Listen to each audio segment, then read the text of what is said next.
are poetical songcrafters.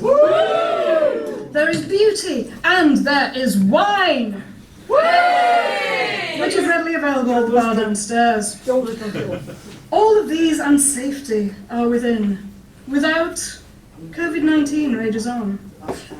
Welcome to a night of the dark arts at the 5th Goth City Festival!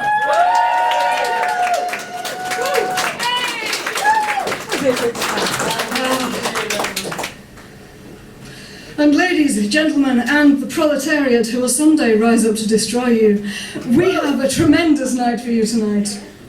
This is the only Leeds Goth Festival, which runs entirely for charity. By being here, you are supporting PAFRAS, Positive Action for Refugees and Asylum Seekers. So thank you ever so much for being here. La la la la. Yeah, fuck the Tories because they weren't going to come thing to it. Oh, we had to step in. Now, lounge about. Raise your hand if you've ever been to a Goth City Festival event before. Oh, that's a good number of you. Welcome back, friends. But some virgins. Raise your hand if you've been to an event at every Goth City Festival to date. Phew. Joel in the corner hasn't raised his hand. 2017. Raise your hand if this festival represents the only good that you do in the world, and this being the last one of them presents the beginning of your downfall into supervillainy. Yeah. Next year I'm going to be sitting here on a pile of skulls playing ukulele at anything that moves. And if it stops moving, it gets added to the pile of skulls. Speaking of dangers to your health, a few things that will keep me from going on a snarling rampage among you all. Firstly, there is hand sanitizer on the way in. And if you have a mask, please wear it when you are wandering around. If you cough upon me, I will personally end you. We have scheduled breaks, so if you can bear to, please remain seated during the performances, because there will be scheduled chances for you to go downstairs, get pissed, go to the loo, chat with your friends, have a smoke, set a fire to things, whatever your dark little hearts desire. Now, we have time for but one song before the first proper act is on. Now, I don't know about the rest of you, but for me the last year and a half or so have been strange. I got a bit bored. I got a bit obsessed with Witcher 3, as one is wont to do. And I got particularly obsessed with one aspect of the game. I found that I was quite good at fighting monsters, I was quite good at finding things. Oh, the scenery is gorgeous, I'm quite good at just sitting there going, oh, Geralt, I wish I were with you. But I found that after killing monsters, there's one bloody thing that always happens, so I felt compelled to write a song about it. It's also a metaphor for life.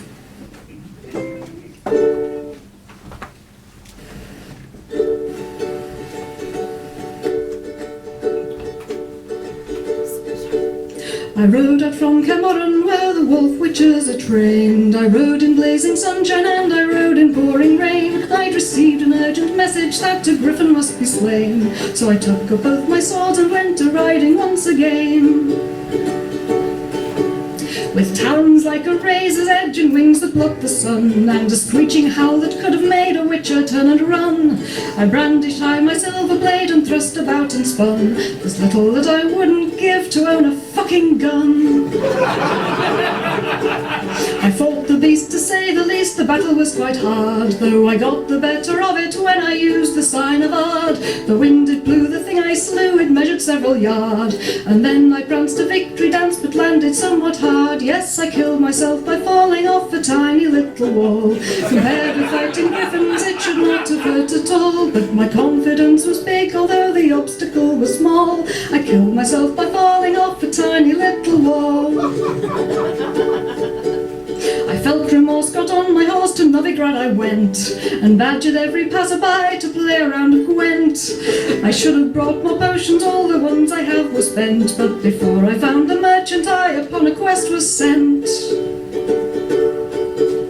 The monster was an ugly brute, as drowners tend to be. They live in open sewers, even in the big city. Through poison gas I hacked and slashed and saw my victory. But even underground an old opponent bested me. Yes, I killed myself by falling off a tiny little wall. Compared with fighting drowners it should not have hurt at all. But my confidence was big, although the obstacle was small. I killed myself by falling off a tiny little wall. When I got back to Cairnmorran in the evening it was late. I was only level 20, but I fought like 28. The Wild Hunt were vicious warriors and so consumed with hate. As I stood upon the rampart I prepared to meet my fate. Then Eredin, he entered in, the leader of the hunt. I'd rarely met a fighter who was such a vicious elf. His skull I smashed upon the battlement, and then I celebrated with a rather stupid stunt. Yes, I killed myself by falling off a tiny little wall. Compared with phantom riders it should not have hurt at all. But my confidence was big, although the obstacle was small. I killed myself by falling off a tiny little wall. Oh yes, I killed myself by falling off a tiny little wall. Compared with phantom riders it should not have hurt at all. But my confidence was big, although the obstacle was small. I killed myself by falling off a tiny little wall.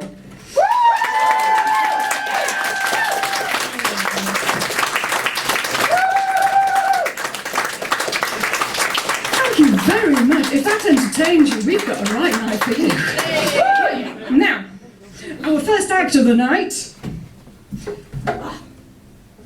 is a self-described, fat, funny northern lass who likes to overshare. She recently celebrated her 100th comedy gig! Oh, I'm going to unplug my ukulele. Yeah. Not it. Yay, killed no one! Don't fall off the wall. Yeah, careful with a step. Good Lord, you know what? That'd be ironic, wouldn't it? No, I'll fall off the wall, this'll catch fire. It'll be a spectacular way to go out, at least. Bright of hair and brighter still of mind and temperament, please welcome to the stage, all the way from Bradford, West Yorkshire, Kerry Robinson!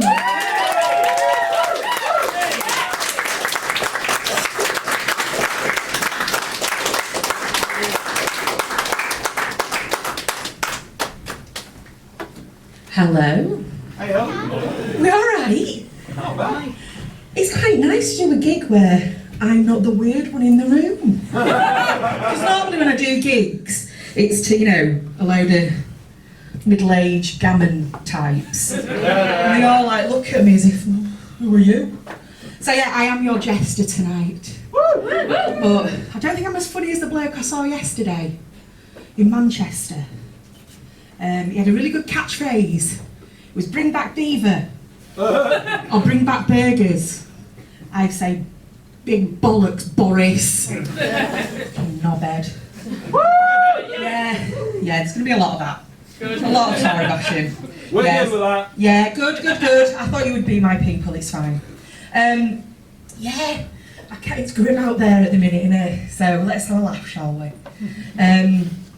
So I have to confess, I'm not a fully fledged goth. I'm sorry. But I've got goth tendencies, I've got goth, I appreciate the music. I know. Don't run me out of town, that would be terrible. What, even Byronic Sex and Exo? Yes, I'll just say yes and nod. I go, yes, that's very funny. But yes. Now, one of the things is that I do love some of the music, and I also have a big thing for vampires, particularly the ones that are pretty fit. Yeah. And like everybody else here in this room for the last 18 months, I've been very aware of my own mortality. Yeah. Now, horror film fans, I'm sure there are a few. Do you want to give me a cheer? Excellent. Now, apparently, a study said that if you are a horror film fan, particularly zombie movies, the pandemic should have been, a bit of a breeze. We could have coped with it because we've been prepared for this shit, haven't we? We've all prepared for it. I have to say, I know it's awful for quite a lot of people, but I quite like lockdown. because it gave me a valid excuse not to see my parents. Bring it back. Bring it back. So yeah, I am Kerry Robinson, and I am the answer to the question, what would Family Guy's Peter Griffin look like as a woman? Don't wonder anymore. Or as my children pointed out the other day, Roz from Monsters Inc. Woo! Yeah, you know, the receptionist. I'm watching you, Wazowski. And do the voice and everything. Yeah, so they're up for adoption now. Yeah. But like I said, I do have goth tendencies. I too hate the sun. I don't like the paper and the actual burning globe. Because if I spend any time in the sun, I'm a ginger under this. I look like a gammon when I get out in the sun. And by that, I don't mean like a Question Time audience member, or like, you know, Jim Davidson, not weird. I just mean I look like a side of gammon when I get out in the sun. I'm, you know, even crackly skin as well. Lovely. Nice with pineapple. But I was always under the impression that I couldn't really pull off the goth look. Being a fat lass, you know, fat goth, don't really think goes together. I always imagined goth to be like rakish, thin, Have you met him? romantic. Yeah, now I'm in this room, I realise. Got that wrong. There was stereotype busted. Yeah. But I was going to say fat goth's a bit like, doesn't sound right, it's a juxtaposition, it's a bit like a kind Tory. Weird. Doesn't work, does it? Does not work. But what I have loved over lockdown is everyone telling me how they've put on the lockdown pounds. I was fat before it was cool. Can't get into my size 6 jeans. Oh, my heart fucking bleeds for you. Actually, I decided just before lockdown to kind of get my shit together and kind of get healthy, do a bit of exercise, eat the right things. I can see you're all looking at you thinking, no, you fucking haven't. Well, balls to you all. Because since January last year, I've lost 3 stone. Just, you know, don't apologise, don't applaud it, don't applaud it. Because all you're really doing is validating a woman who at the age of 45 has worked out how many calories she needs for one person as opposed to a family of 8. It's not a good thing, really. It's like if I came out and said to you all, I've just learned how to use the toilet. Woo! After 30 years of shitting on the floor. Yes. Got a bigger applause. That's amazing. Incredible. Yeah, goss. Yeah. What's that? Too many vegetables? So I've been to festivals where nobody's learned that. Do you know what? So have I. I think I'm the reason, to be honest with you. I'm not really sure. But I have been thinking about, you know, being fat, because during lockdown I really enjoyed not being fat shamed. You know, out in the street, I'm sure we've all had our fair share. Lovely people of Goth City, where groups of blokes outside Wetherspoons have shouted abuse at us, knobheads. It made me think, because I did a gig recently in Durham. It was just after Freedom Day, you know, when everything had like reopened. I came out of this car park and I went into this courtyard. There was all these bars with outdoor seating where everyone was sat, and my eyes locked with this middle-aged man across the courtyard, and he smiled at me, and then he clapped his hands to his assorted friends and went, "Oh, your girlfriend's here." Cue them to all turn around and laugh at me, because that's what happens, doesn't it? But they didn't do that. And then I realised they weren't doing it because I was shouting at them. I went fucking mental. I was like, how fucking old are you? Because they were my age. You've had 18 months, locked away. First opportunity to come out, you have a go at a stranger just because she looks a bit different, you absolute weapon. And he his friends looked absolutely appalled. He, on the other hand, looked me in the eye and went, "What do you want? A fight?" I was like, "What?" So I thought about it, and I said, "Yeah, I do, because I've got a weight advantage." Fucking battered him, didn't I? Battered him. So, off with an angry fat Yorkshireman, that's all I can say. But I've had some nasty things said, and this, I'm going to warn you now, this is not nice, this next sentence that I'm going to say. Okay, but it is a joke, there's a punchline, okay? But I've had things like, you know, someone say to me, God, you're disgusting to look at. Can't stand the sight of you. I hope you get diabetes. At least you'll lose a foot, at least you'll weigh less. And I just say, why do you have to be so cruel, Mum? That's funny because it's true. The joke is on that bitch though, because I didn't get diabetes. Fuck you, Mum. Yeah. So I've had to start, you know, losing all the nice things in life like cake and chocolate and crisps and bread, just everything that's lovely. I can just eat chicken and eggs now. It's rubbish. I also have to test my blood throughout the day to make sure it's not too high. I guess now, like, my real life is like my sex life, in that it's full of little pricks and there's no enjoyment anymore.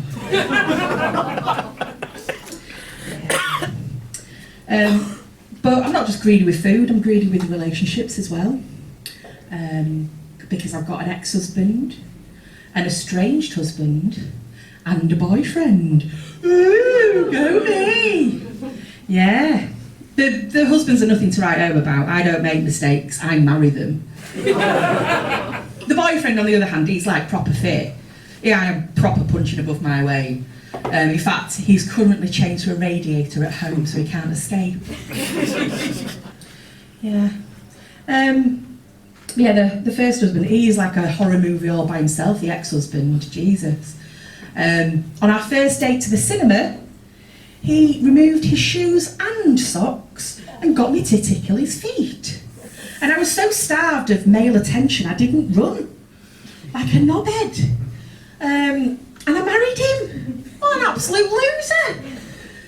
Oh, he made the prospect of coming across Michael Gove's Bumble profile quite an attractive proposition. In looks and personality. I wish the shoes and socks thing was like his worst habit. It wasn't. I've made a list. It's not exhaustive, we don't have time. But strapping. So first and foremost, he had an obsession with Lovejoy. For anyone under the age of 30. Yeah, seriously. Yeah. I cannot get into the detail of this joke, but it genuinely is true. This is real. Tinker or Lady Jane? Well, it was when he asked me to cut my hair like Lady Jane's, I was like, fuck this, I'm off. But yeah, for anyone under the age of 30, that's like Midsummer Murders, but with antiques. Yeah. He also used to like walking around the house naked, even when we had company, which, you know, yeah, no. His most endearing habit, and he did this, like, after we'd moved in together, I bought a house with him, so I was trapped. And that was, he used to like to use cups as urinals. Oh, glasses, he wasn't fussy, you know, as long as he didn't have to go to the toilet. And the worst thing that he did is that he read the Daily Mail. Burn him! I know, burn him. But yeah. Oh, so I escaped. And I got divorced from him. And I've replaced all my cups and coffee and glasses. So you're safe if you come to my house. Then I met my second husband. And he was a normal man. Yeah. However, I know. I'm saying normal. If you met him, you'd think, no, he's not. The only problem was he was into polyamory, but he'd just not told me about it. Yeah, boo. It's weird having booze at a gig. I quite like it. It's like a panto, I love it. It's behind you. Yeah. He's not here, is he, Christ? Couldn't cope with that. Christ almighty.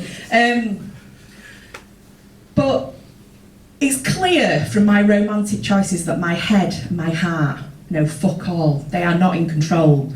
But I'll tell you who is. My womb. She knows what's going on. Oh yes. Because when I met the ex-husband, I wanted to have a child with that man. What a dickhead. And the womb saved me. She like had a little meeting. with like my fallopian tubes and my cervix and my ovaries. Got them in a room like, lads, because you know that this bit's been designed by a man, don't you? Not a woman. lads, come in for this meeting. Bladder, what are you doing here? Well, I was nearby. Do you want a coffee? You're taking the piss? Well, yeah. That's what I do. Well, like, if you're making the coffee, that's fine, but don't let Bal do it because it tastes like shit when he does it, right? Okay? Now, get out. You're not in this joke. You're not part of this, all right? So Worm's got everyone together. She's got herself a right knobhead here, lads. We need to make sure that his semen never enters this sacred vessel. Seal it up, shut it down, don't ever let anything in or out. Obviously, periods. Actually, ovary shouts up, can we fuck with her now and again and let her not have a period so she thinks she's pregnant? Is that all right? And they're like, that's really funny, let's do that. And that's what they did. For 3 years, they did not get me pregnant from that man. I nearly, brilliant, absolutely brilliant. But I nearly brushed past my second husband after many years, and my womb suddenly wakes back up again. Because lads, come in, come on. It's all right, she's got herself a normal one. He doesn't piss in cups. He's got a job in his own house. And his parents are rich. Let's make this like the lottery and release those big money balls. Twins. Twins, yeah. Bonus ball. Yeah, it really was a bonus ball. Yeah. God, one baby was enough, but two, Jesus Christ. When we got the scan, my husband at the time just shouted, "Fuck-a-doodle-doo," really loudly. Yeah. Well, I'm going to be back. You'll be sad to hear, I'm sure. I'll be back for a little bit more jollity in a bit. I will leave you in the lovely, capable hands of our host, Meerkat. Thank you very much.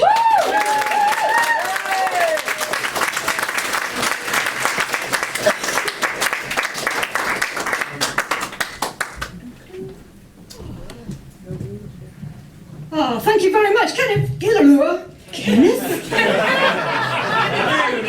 Oh, what have you been drinking? Kenneth Robinson!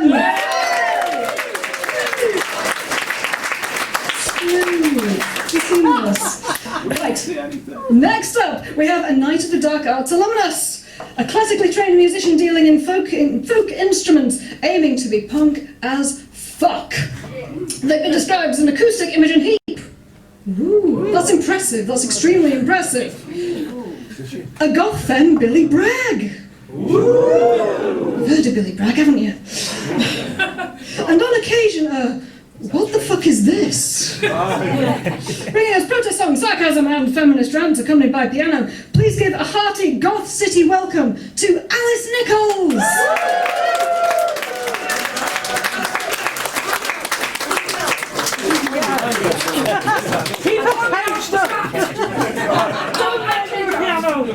It's like making your way through a labyrinth getting around here.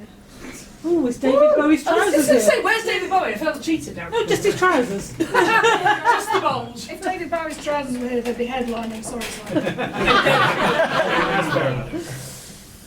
Just give us 2 sets while we swap some cables. Hey! Oh yes, we'll swap some cables first. This was going to be a big entrance, but... Is it my ukulele cable? Yes. Okay, so let's trace it back to where it went. Thank you very much, Kat. There you go, Stas.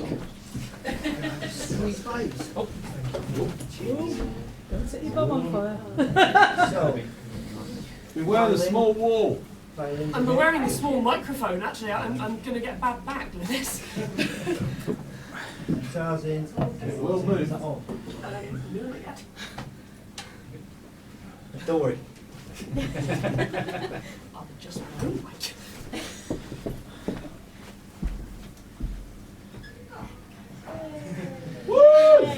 Ta-da! If you're applauding now, it's going to be a good night, 'cause I haven't played a note yet. I do, however, now have to remember all my words. And my notes. Oh, yes, thank you. I can safely say this is the biggest audience I've had in, oh gosh, at least 18 months. No, seriously, this is the biggest audience I've had in quite a while. So you've obviously missed live music, I mean the pub.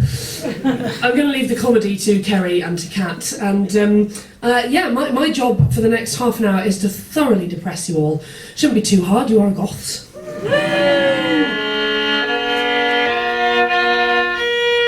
Right, I'm going to start with a cover.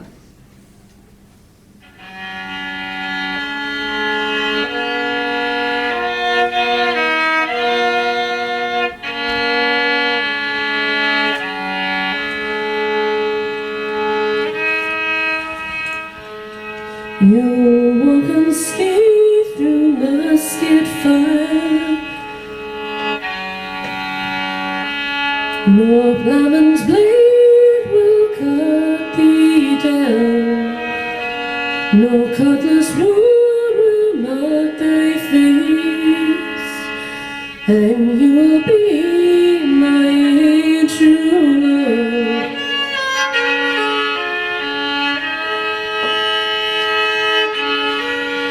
And as we walk through death's dark veil, the cannon's thunder can prevail,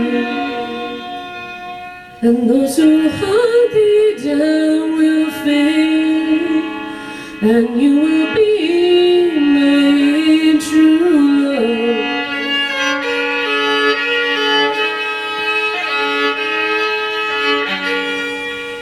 Asleep inside the cannon's mouth, the captain cries, here comes the round. They'll seek to find me north and south, but I've gone to find my true love.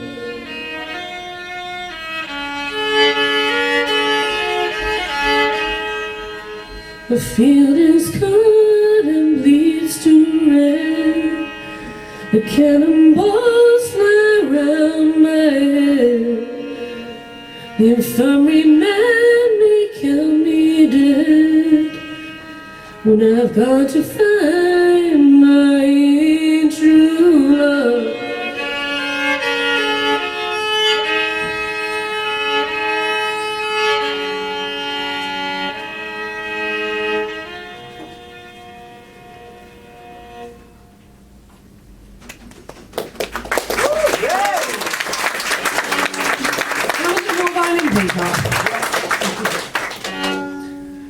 On to the originals.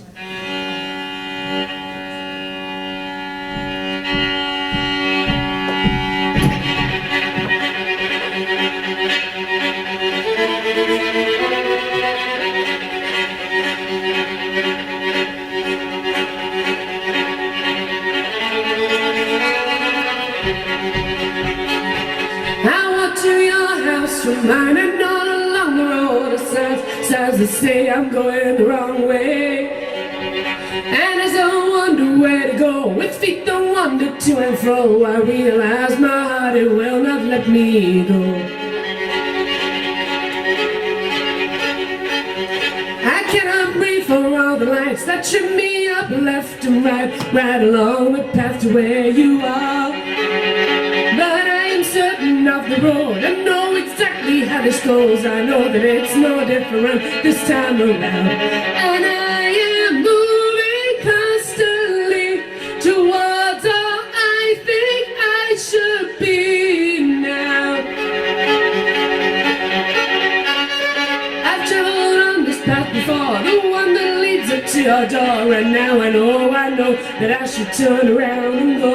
But my feet lift me from the floor, into your arms I go once more. Though you have told me love is somewhere you don't know. And I am moving constantly towards all I think I should be. So I'll be at your door tonight, no matter if it's wrong or right.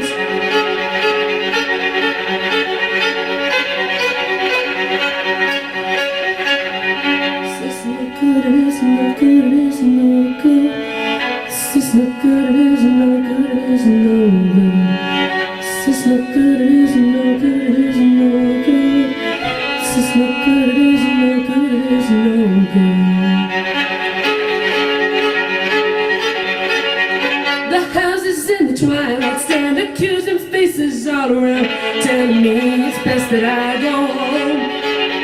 But what we have got nothing real, there's more than dream, and I can feel a perfect balance between formlessness and form. And I don't know what draws me in, but something went under my skin, and I thought you were wrong like me, convinced of all that we could not be now.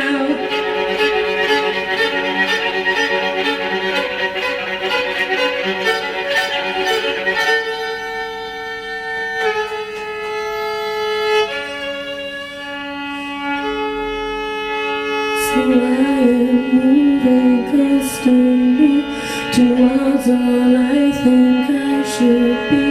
So I am moving constantly towards all I think I should be.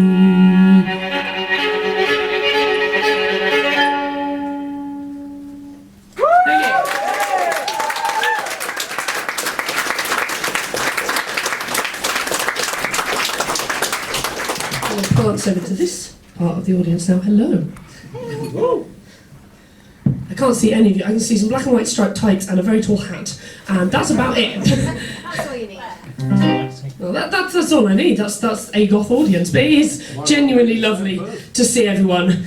I have to thank Kerry actually for giving me a superb lead in with the government bashing comedy, because I am for it a protest singer.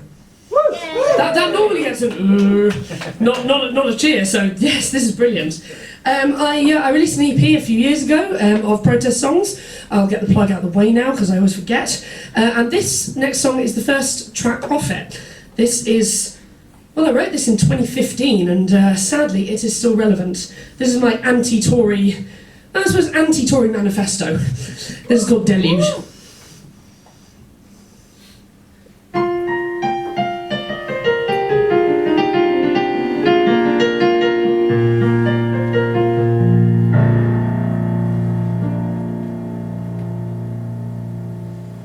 We are in for a deluge, an overflow of bad news.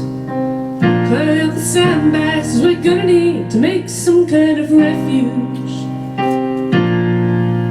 Don't tell me it's raining when the lightning has already begun to strike.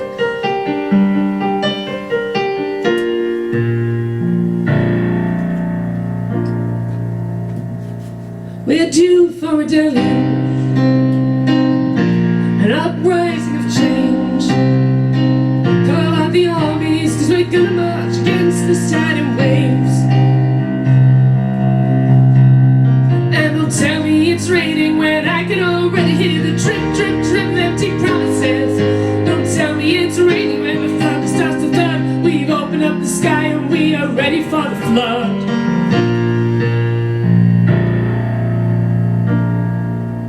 We have foreseen this deluge. It is not unprecedented, but we are spluttering, suffering, submerging. It will sink us if we let it.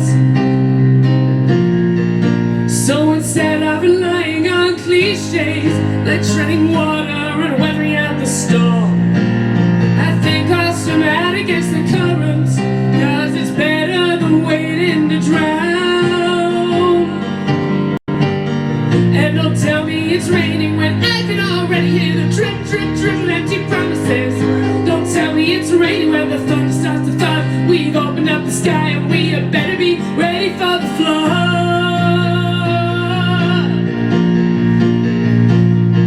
Well, I should be ready to run, and I should stick to my guns, and I ought to know by now, cause the warnings were clear, whatever the weather.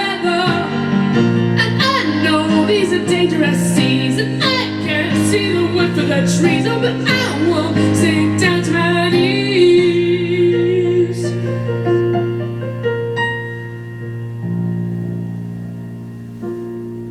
'cause we can hold back this deluge. We will fight against the rain. Call out the armies, call out the armies, 'cause we're gonna march against this tidal waves.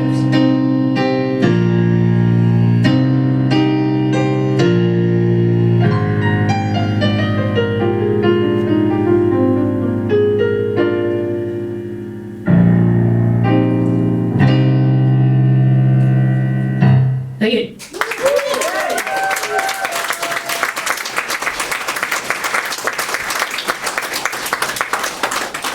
Oh, it's thirsty work, this. As you can see, I have my full kind of, gig cabaret outfit, armour and war paint on this evening, along with my shiny unicorn horns. Well, unicorn horn, they only have one horn, don't they? One horn, 2 ears. There we go. I do know my anatomy. Because I am what people call a special snowflake. Also, obviously, being a protest singer, a feminist. We are an audience of feminists, yeah? Thank you. And this song is one of many I have about feminism. I told you that if you're here for happy songs, then you're in the wrong place. But don't get up yet. To be fair, yeah, you're goths. I've made that joke twice now, I won't make it again. This song has a much saucier title than its actual subject matter. It is called Armour and Silk Stockings. It is, it's it's about being feminine and yet a badass, which things I both like to be, even though I'm non-binary. This, is Armour and Silk Stockings.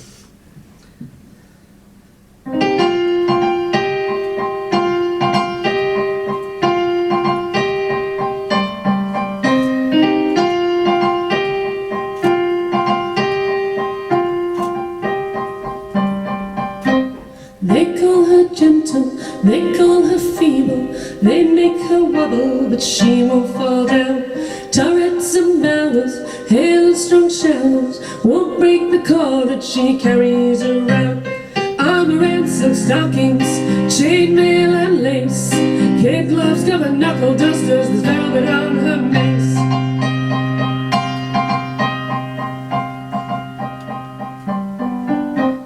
No shell to speak of, and they'll make a meal of her if she exposes her delicate flesh. But one thing they neglected to call into memory, this beast has weapons in her very chest. Armour and silk stockings, chainmail and lace, kid gloves cover knuckle dusters, there's velvet on her mace. She's got armour and silk stockings, chainmail and lace, kid gloves cover knuckle dusters, there's velvet on her mace. With softness and sweetness and eyes that could kill, her petticoats have daggers concealed in their frills. With softness and sweetness and eyes that could kill, her petticoats have daggers concealed in their frills. Hatchling and changing, she comes into being. You'll never know, you'll never know, you'll never know the power of being a girl.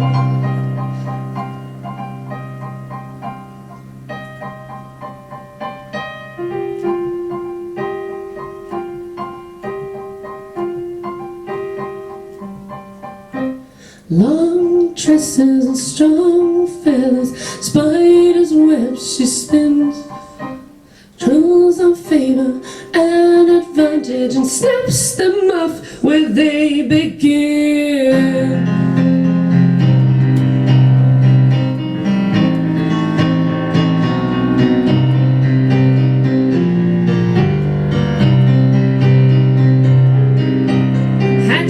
Changing, she comes into being. You'll never know, you'll never know, you'll never know the power of being a girl.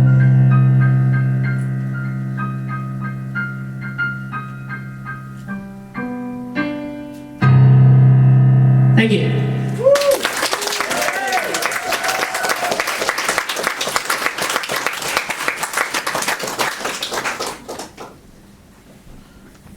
I keep forgetting I've got the hairband on, and I'm tall enough as it is. Oh, there's a distinct hum coming from somewhere. Yeah. We're okay? Where that guitar's plugged in. Let's just check it. I think a big hand for Mark on the sound, because he's dealing with not just the instruments but also loop pedals and things later on. He's doing a splendid, fantastic job. Thank you. Are you okay? Yeah.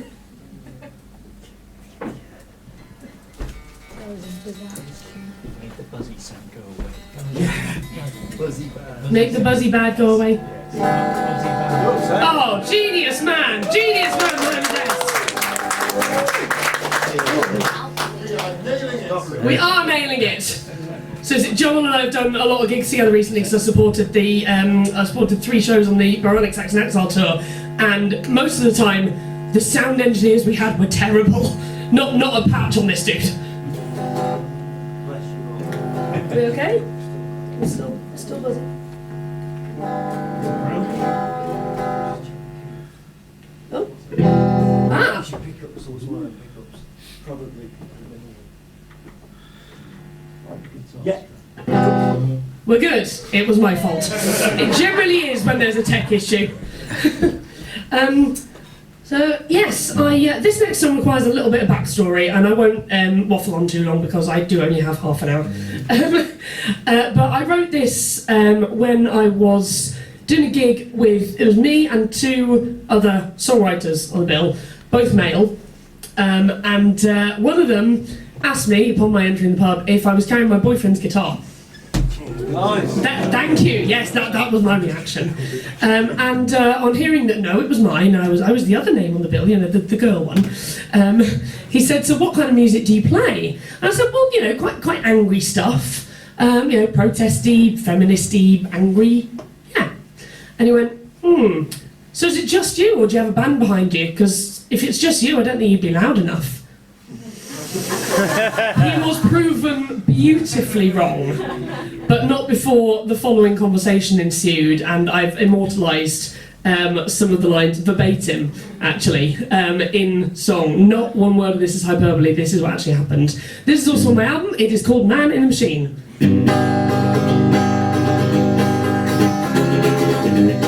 Sorry. There we go.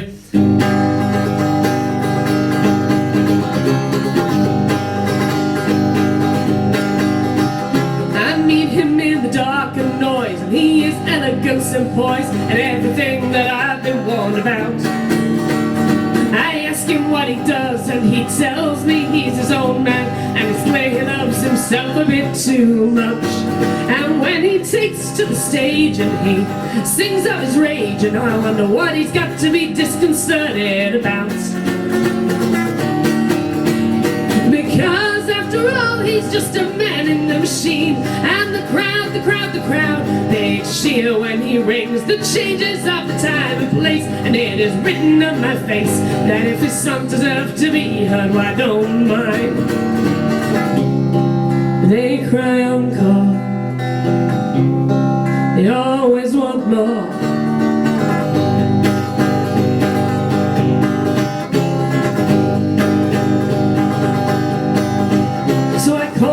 As he descends, and we talk about the songs he pens and plays, and then he tells me that Venus is my homeland, and I cannot understand the way the men from Mars go about things in their brains.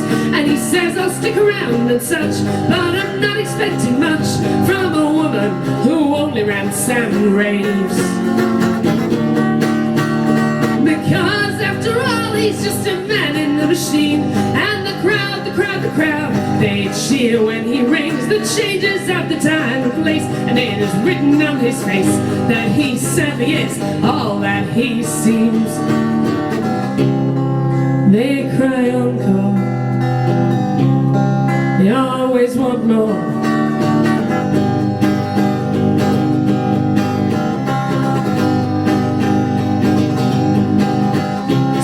Down off my pedestal, and I look right into his big blues and tell him of my comprehension looks, that his voice is easy listening, but there's condescension looking, and nothing ever looks good dressed up in bad manners. So he says it's all in jest, but I'll applaud with the rest while his insults still ring in my head. Because after all, he's just a man in the machine. And when he smiles his pretty smile, we forget the hands are clean, and the wonder and the stray, and the voice that seems to say, what do we know? We're just girls playing games. They cry on call, they always want more. Little do they know of the songs that he has played, of the things he said off stage, of the war he has a knowingly waged. Thank you.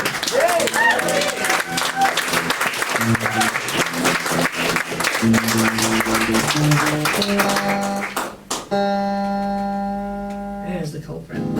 Oh, that and this next one are probably the closest I do actually get to punk. I'm never going to be as cool as Tori Amos or Grace Petrie. I aspire to be both, but you know, I'm me. Nonetheless, I can write angry songs and do, and this next one is a good example. This is going on my new album when I actually get my act together and record it. This is called Hungry. I have had enough. Enough of being walked over, enough of being talked over, enough of being sidelined, pushed around and pushed aside. I have had my fill of being told that I don't matter, being told that I am nothing, not a mention worthy of attention. I've had my fill and I am hungry for something else, wanting to be shouting, to be seen and heard and counted. I'm sufficient now, and I will make you see me this time. I'm shouting from the rafters, and you will see me coming. I am hungry, drinking in from life, and I am starving, ready to right. I am done licking my wounds, and I'm done sitting on the ground. I am standing upright, yelling at the world, and I will shout loud enough to be heard. I have done my part, been silent and invisible, naked and inaudible, been booted and suited, but been gagged and bound and muted, and I've had enough. Had enough of being quiet. Won't you lend a hand to amplify all these non-apologies spilling from my guts, cause I have done it all. Been good and bad and better, and it never seems to matter. All this dignity and posture is about all I can muster, and I've done my share. I will make you see me this time, shouting from the rafters, and you will hear my war cry. Well, I am hungry, drinking in from life, and I am starving, ready right. I am done licking my wounds, and I'm done sitting on the ground. I am standing upright, yelling at the world, and I will shout loud enough to be heard. This is me with no holds barring. I am black and blue from sparring, and the fight's held under my belt, but my will has been withheld. I am bitter, I am sour, I am nobody's wallflower. I am greedy, I have waited long enough to be sated. I am hungry, and I am starving, ready right. I am done licking my wounds, and I'm done sitting on the ground. I am standing upright, yelling at the world, and I will shout loud enough to be heard.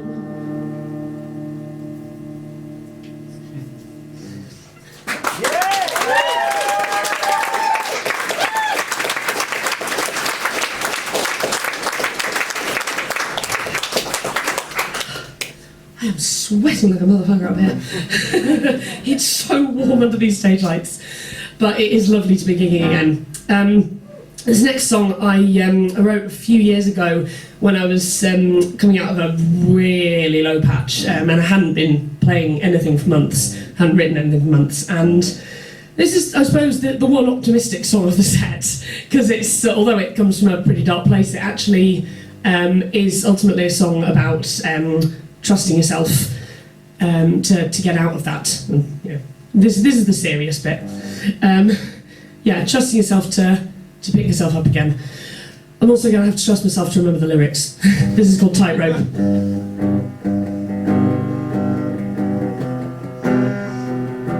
I do have songs in other keys, it's just this is a new guitar and I'm still learning. Walking on a tightrope, living on my last hope. I I've got strained nerves and shattered bones, but I might still trying. All my years have passed me by, a life lesson lived on a road washed away, but a heart still trying.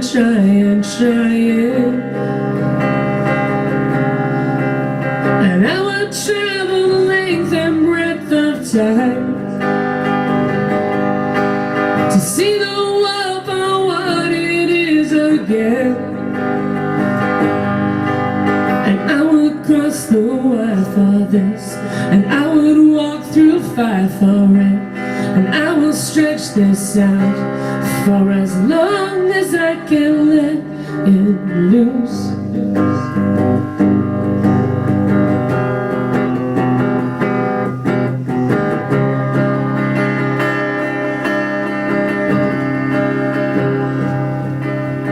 Coils wound up tight, spring and ready for a fight. I've got fists clenched and feelings wrenched, but a heart still willing. Now I feel like I'm doing time, paying for a cheap crime. Strange how a day can turn out a dime, but it's no fault of mine. And you can force me down, but I won't yield, for I am practiced in my chosen field. So I'll get up from lying flat, and this will bring me to the mat, and I will spin this out for as much as it can give to me.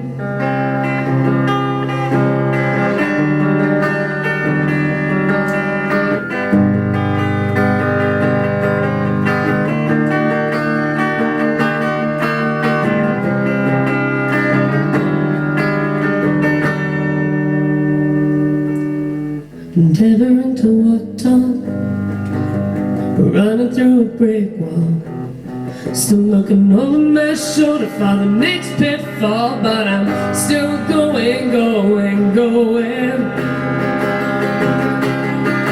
Now I'm walking down a high line, tiptoeing a thin ice, and this tightrope ain't gonna hold my weight, but I'm not falling yet. Not falling yet. Not falling yet.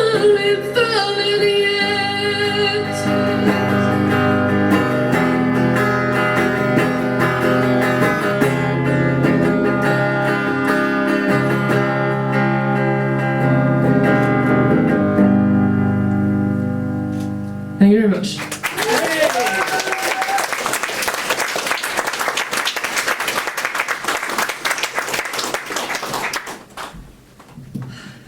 Over here, stage left, stage right, I don't know. At any point now there's going to be excellent pursuit by a bear. Well, there isn't a bear, there is some sort of strange stuffed animal on that. I'm very intrigued about the headline act. I don't know, I saw the sound check and I don't know what's going on. So if I'm Neither does he. Simon is also shaking his head.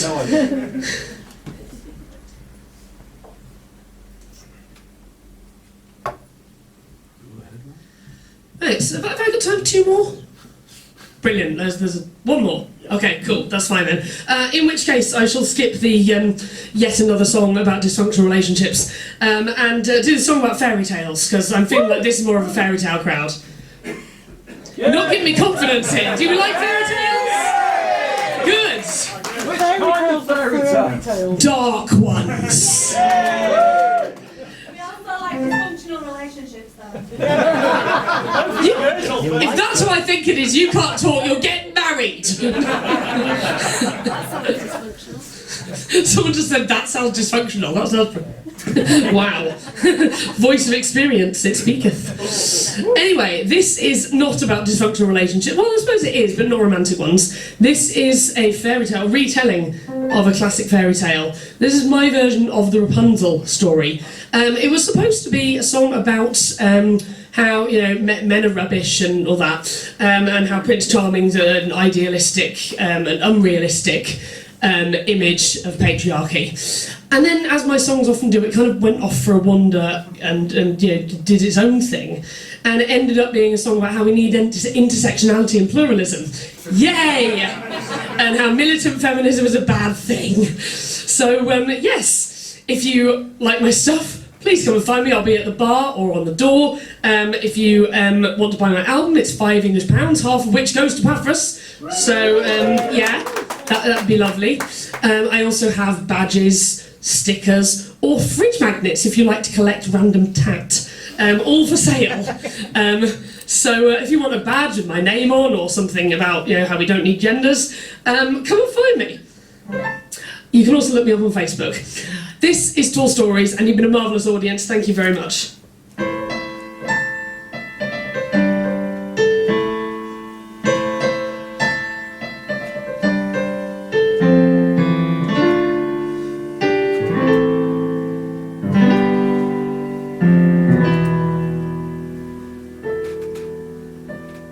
Rapunzel, put your work boots on, we're smashing down this tower. You should not still be waiting in your bedroom at this hour. We'll start with the brickwork, then the mortar, then you'll see.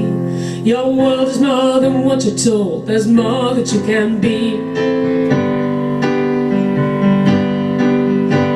Rapunzel, take this wrecking ball and swing it through the air. We're breaking up your cage of lies, your monument to despair. And we'll put you in a castle with a place from which to view our laws and regulations, and you'll have nothing to do.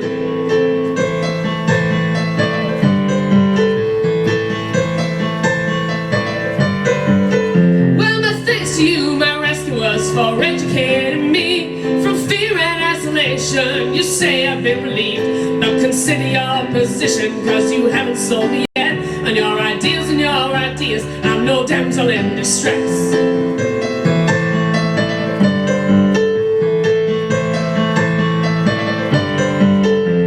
Rapunzel, put your raincoat on, we're going for a walk. I promise I won't silence you, just listen when I talk. You've been gagged for too long, your voice should ring out true. So just you agree with me and let me speak for you. Rapunzel, dear sister, now you've been tricked again. No brave knights coming yonder, there is no handsome swain. These lies have kept you captive all these years without prayer. So let us be our heroines, we think it's only fair.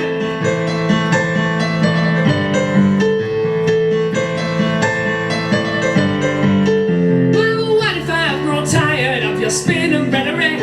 You shine the light of progress, but old messages still stick. And it's all the same ideas from one present to the next. So it's all the same to you, I'd rather risk my neck on something I believe in.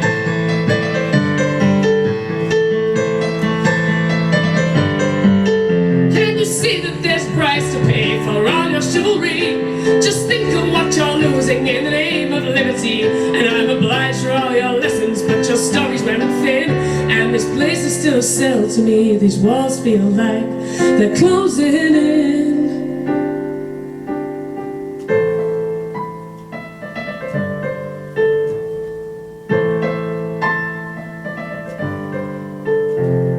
Rapunzel, cut your hair, my dear, let go your precious curls.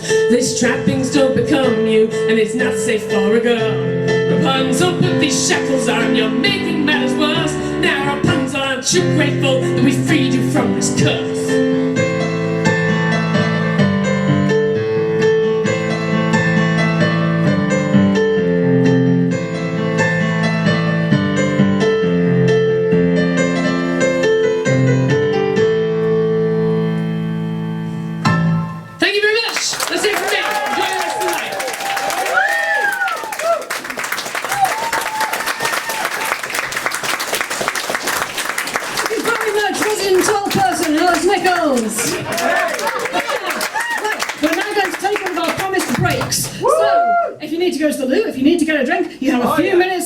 We're going to try and be starting again by 25 past. Hello again, Goth City Festival. Did we lose anyone during the first break? That person. Anyone died of fire, poison? Oh, someone's gone. One down. Wall, maybe small wall it were. Right.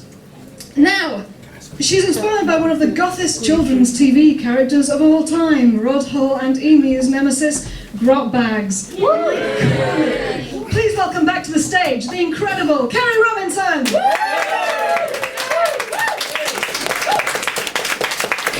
I'm doing it smoother this time, I'm gonna pass the mic. Oh, Grot Bag's my spirit animal. Yeah, I'm back, everyone. Oh, I'm glad I got that and not booze, bloody hell. It's been awful, wasn't it? So, I mentioned the twins, they're now 15. Lovely having teenagers, that's why I'm here. And they're there. When I gave birth to my twins, I had a boy and a girl, one of each. Like fish and chips. But last year, my daughter came out as trans, and I was so bloody proud of them. Really proud. Yeah. And I've got loads of lovely friends, our family have been really supportive, they've been fantastic, it's brilliant. Social media, however, yeah, bit of a different thing. I've had a few turfy interactions. My favourite was, someone said to me, bet you groomed your kid to be like that, didn't you? Like, mate, you have never met a child, let alone be a parent. I can't groom my child to groom themselves, let alone inform their gender choice. You know, honestly. Can't groom you to wash up. Yeah, can't groom them to do fuck all, to be honest with you. Yeah. Although, saying that, my son is a goth. Yay! I did something right, I've raised a good un. Yeah. Yeah. Proper goth as well. Proper moody goth. Eyeliner, the lot. Black nail varnish at school. I'm amazed they still can get away with it. I love it. They'd be so happy to be here tonight. I've had to sneak out and pretend that I'm doing something different, because if you knew I was here and so many beautiful people in this audience, I'd have to keep them on a leash, to be honest with you. They like that. Yeah, they do. They really do. You mean we, not they? I like that as well. Yeah. Talks about looking my boyfriend into the radiator. But yeah, they're a proper goth. But I find it really difficult these days to know who is a real goth or alternative person, because it's very confusing. You see people like me with the weird hair and the piercings and the tattoos, and then you realise that they're really into One Direction and they've never heard of Susie and the Banshees. Like, what the fuck? I find it very confusing. I grew up I was a teenager in the 90s. I'm a Gen Xer. Give me a cheer if you're a Gen Xer. Yes! Yeah, are you a Gen Xer? Yeah. Before 83, I think it is, anyone before 83? So, old, yeah. It was easy back in those days, wasn't it? You knew who your people were. Yeah. If you saw someone in a t-shirt that said Bauhaus, you knew you could talk to them. You know, if you saw someone in a Levelers t-shirt, you would run a mile. I know, that's meaning it, proper mean. But you knew, you had your punks, you had your grungers, you had your indie kids, you had your grebos, your crussies, your goths, your punks. It was all fine. These days, you've no idea who he is, because you've got kids walking around in t-shirts they bought from Urban Outfit that say Sonic Youth on them. They've no idea who the fuck they are. It's like, what? Do you know who I blame? Tories. Always blame the Tories for fucking everything. Absolutely everything. But I blame Billie Eilish. Because I've read that some people consider her a goth. What? Yeah, exactly, that's what I thought. Apparently it's because she wears chokers and spiky jewellery, has got dyed hair, and never smiles in photographs. I find that quite weird. That's just teenagers, isn't it? Odd, very odd. But yeah, I don't worry about my goth son. He's He's on the right path. My other son I worry about because he's 15 and he still really likes Thomas the Tank Engine. Weird, isn't it? Weird. Can hear him in his room saying fat control of this and fat control of that. It's not in it Thomas the Tank Engine, is it? That's his nickname for me.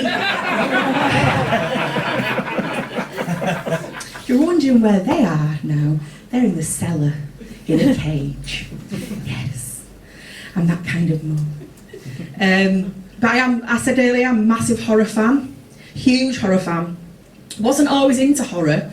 I've only really kind of got into it since I met my boyfriend about 7 years ago, and he's kind of just drip-fed me horror movies. And I really like them now.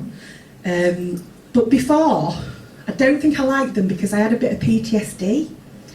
Because again, I grew up a long, long time ago when videos were first out, and parents, my parents in particular, had no regard for the classification on films. And I, at the age of 7, got to watch The Evil Dead.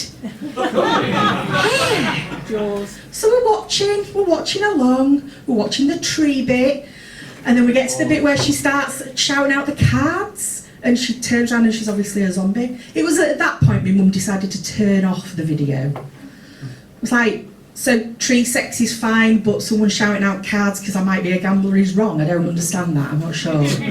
Don't get it. It was. She also, when Michael Jackson's Thriller came out, she said, "Oh, I'm not going to show you the bit with the werewolves because that's quite scary. But yeah, you can watch the zombies dancing. That's fine." Yeah, I've never slept. I've always slept with a light until I was about 23. Now. But yeah, it's the spoopy season, isn't it? Lovely Halloween. Oh, I love it. It's the goth Christmas, innit? Yeah. Proper goth Christmas. But it does mean that all the basic bitches try and get in on the action, don't they? With their slutty outfits. Yeah, there's always like a trend in there every Halloween. Like one year it was Harley Quinn. All your basic people going out in your Harley Quinn costumes. What is it going to be this year? I think it's going to be that QAnon guy. No, the buffalo guy with the horns. Slutty conspiracies. Slutty conspiracies, yeah. That's what I like. Absolutely. Better than slutty bojo, nobody wants that. No, Jesus. Scarecrows again. Scarecrows again. Hey! Oh, I guess Scarecrow's a bad name. But I am a woman of a certain age. I have hit something called the perimenopause. That's not a new sauce at Nando's. Spicy. Spicy, it's very spicy. It's very, very spicy. Very hot, very hot. I'll get to that in a second. But yeah, it is just, the menopause, but you get your period. Thanks, Mother Nature, yeah. But it's just, the grumpiness, the tiredness, and obviously the hot sweats. So yeah, it is very spicy. That's why I don't think I'd be a good goth, because with the makeup and the sweat, I'm a sweaty woman at the best of times. You can probably see, if I shake my head, you'll all get drenched. I'm not going to do that, I promise. I'm a sweaty woman at the best of times, but obviously with the hot sweats, that has gone nuclear. I am permanently wet, and not in the good way. Not in the good way. Oh no.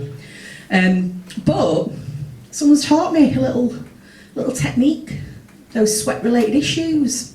Little tip, and I'll share it with you. It's a quick burst of adrenaline helps, apparently.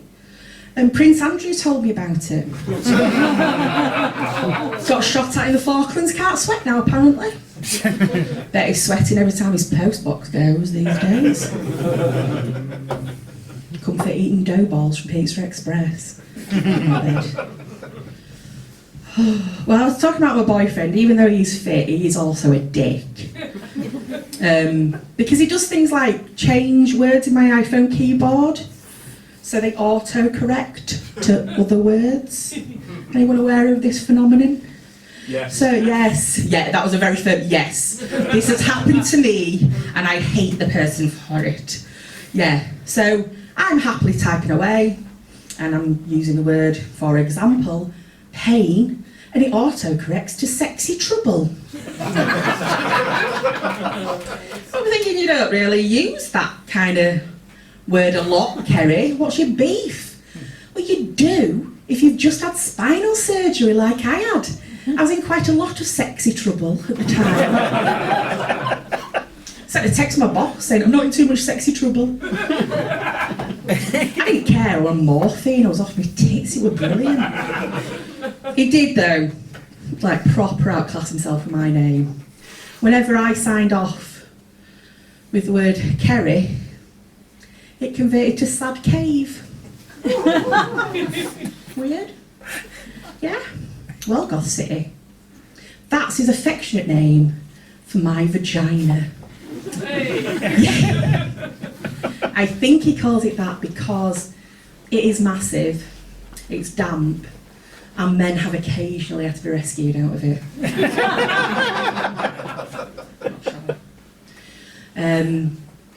I did find out there's a real sad cave in Okinawa, Japan. Like, it's a massive tourist attraction. There's queues of people out the door. There's like lines of people trying to get in. Hang on a second. Is he trying to imply that I'm easy? It's right, but that is very rude. Right.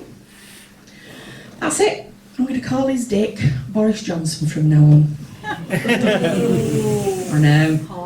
Well, it looks like a penis. It acts like a penis. And it has massive aspirations of fucking the entire country. That is the correct response. Sadly, my boyfriend isn't doing that. He's chained to a radiator right now. But Boris is doing quite a good job, isn't he? Oh, he's doing his best. He's trying his best, isn't he? Oh, he's trying his best. He's funny. Yeah, oh, he's hilarious. He's so funny. Fuck off. Why did I not think, you know, back in, before the elections, like, feels like a million years ago, back in 2019, you know, when he hid in that fridge? He obviously likes cold, dark spaces. I could have just lured him into the sad cave. He obviously likes the pussy quite a lot, to be honest, from what I've heard anyway. And then it could have gone missing in some terrible caving accident. I'd have been a hero.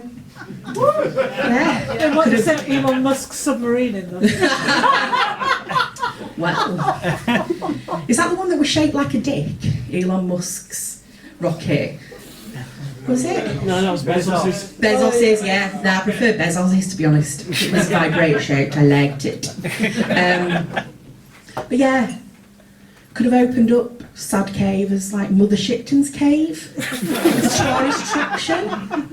Come see the petrified Johnson. It would be bloody petrified, I'll tell you. But yeah, can you imagine the TripAdvisor reviews though? Has an odd smell. Has a very untidy entrance. That bit is true, in fairness. And it was really nice, but the gift shop at the end was just full of shit. Everyone's a critic, I don't get it. Do not get it. Vaginas and gift shops, that's where it's at though these days. Don't know if you're aware of Gwyneth Paltrow and her website Goop. Oh, yeah, exactly. Her candle that allegedly has the name "This smells like my vagina." Yeah, 58 quid for a candle. Apparently it smells of bergamot. Now, I like both men and women. I have never smelt one and gone, "Ooh, Earl Grey tea." You know what I mean? 58 quid though. I'm going to launch my own for the Sad Cave. I'm going to call them distress flares. Actually, I might not, because apparently Gwyneth has got into trouble. One lady burnt down a front room with one of these candles. I don't think that's a euphemism. I think it was just her front room. And another man, his candle exploded. And it left him with an unsightly burnt ring. Yeah. So I don't want to get into any trouble at all. Well, Gothy, you have been absolutely lovely. This is such a lovely night. I've really enjoyed myself. Thank you so much for having me. My name is Kara Robinson. Thank you very much.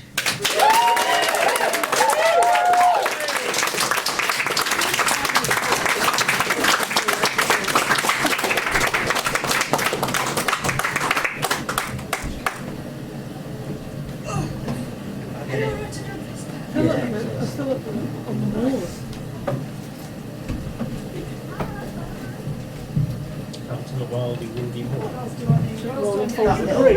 That guitar. You had to step up. Too hot, too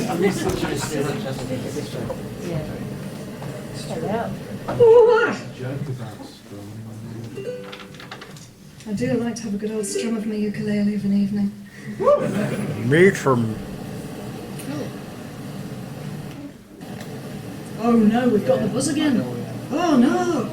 It's more the Wind's howling. Yorkshire Moor effect. Heathcliff, come home now.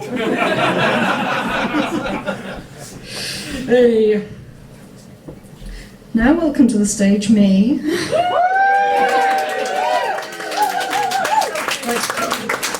I'm going to play you one of my ukulele songs. This is one I've never played live before. I played it online for the last Goth City Festival that happened during lockdown.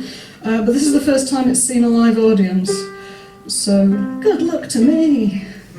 Go you! Oh, thank you, yeah. Also, in the tradition of Dracula, it is an epistolary song. Half of it is the diary of a fancy society lady, and half of it is letters to that lady and from that lady from the local zoo. Oh dear.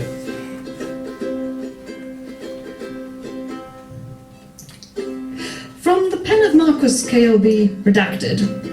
On this Saturday, the 17th of June, to the headkeeper at large, or whoever is in charge of the municipal aquarium and zoo, when I visited your upstanding establishment on last Thursday twixt the hours of 10 and 2, after marvelling at the frogs and the arrogant peacocks, and when I'd had my fill of mispronounced canoes, I made my happy way to the aquarium, where I quite enjoyed the penguin and the bream. But the sight that greeted me in the tank after the sardines was enough to make a decent person scream. So you really must put some trousers on your octopus, for the simple sake of public decency. For the way the creature moves is so terribly lewd that I frankly wondered what had come over me. Yes, you really must put some trousers on your octopus, fine suspenders you can fit on a cephalopod, for to spare the passers-by from the experience that I have suffered, which has left me feeling rather odd, not to mention queer. So I sent my simple letter with the postman, feeling that I'd done my duty by the town. But the next week I received a reply so ill-conceived that I couldn't help but feel rather let down. They wrote that we simply cannot put trousers on our octopus, though we appreciate that Madame is aggrieved. I hope it quells Madame's alarm to learn the tentacles are arms, and what is really called for here would be some sleeves. No, we simply cannot put trousers on our octopus. No, I fear that your response will be quite bleak, but we'll have to bear your loss because we can't afford the cost of what would occupy a tailor for a week.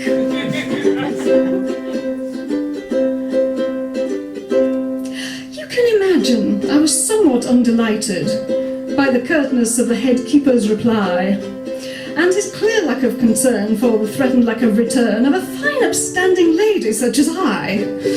So I hollered at my butler for some brandy, and I sniffed at some medicinal cocaine, and I tried to keep from my mind all how those tentacles intertwined as I set my pen to paper once again. Dear sir, so you refused to put some trousers on your octopus, though I asked so very nicely when I wrote. And I really thought that you, as a fine upstanding zoo, would not be run by such a common scrote. Okay, that's maybe a bit much. That's a little impolite. Screw that one up and start again. You really must put some trousers on your octopus, though I know the creature might put up a fight.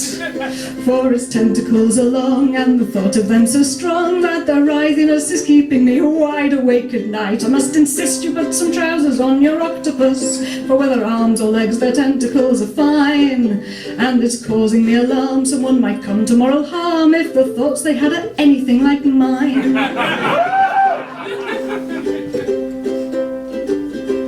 So I flung my letter brusquely at the butler, and I fell into a quite uneasy sleep. When I think on it again, it might have been all that cocaine, but I dreamt of horrors sinuous and deep. I was in a submarine beneath the ocean, with a diver who's a dear friend of mine. We were otherwise engaged when in a fit of aqueous rage a giant squid appeared and took us from behind. The propeller of our submarine was shafted, and huge tentacles appeared beside the bed. I saw one enormous eye, something coiled around my thigh, and the rest of the dream is better left unsaid.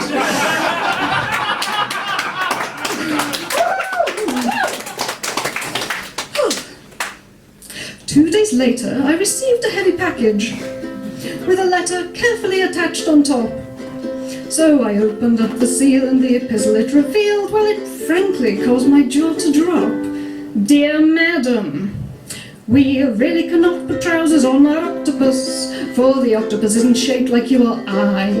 You have quite missed in your haste that it doesn't have a waist, and we'd be stumped by where we ought to put the fly. No, we simply cannot put trousers on her octopus, for the poor thing is already rather shy. He is very well behaved, although your thoughts might be depraved. That's a reflection on yourself and not upon the octopi. Besides, it's no point putting trousers on an octopus when this problem is specific just to you. Might we politely propose that Madam uses the enclosed if she wanders anywhere nearby our zoo?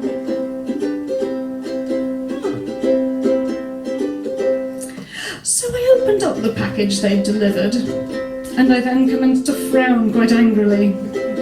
The solution they'd enclosed, which they'd politely proposed, with a motherfucking chastity belt and key.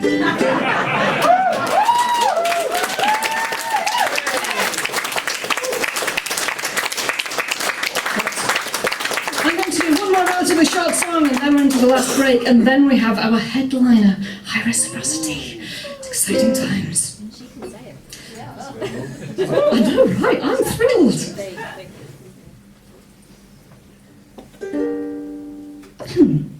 Oh, do you know, I'm going to get down and have a drink. Probably for short people. Oh, I know, right? Hydration! Woo! That's not vodka.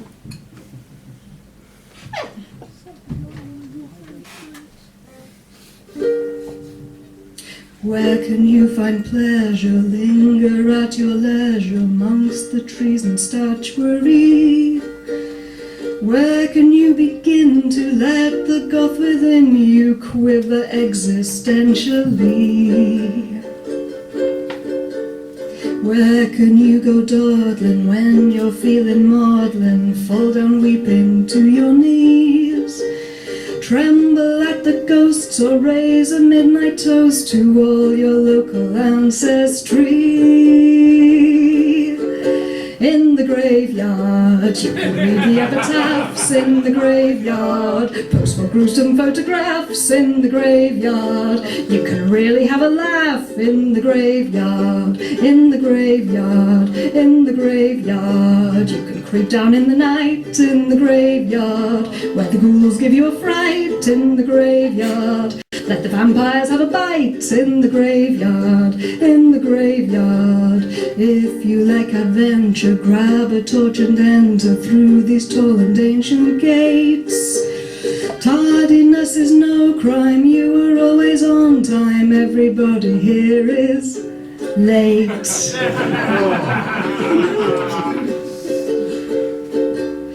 If you're too afraid and you would hesitate to join us in our grave foray, you can sulk and pout and we'll go on without you. You'll be joining us someday.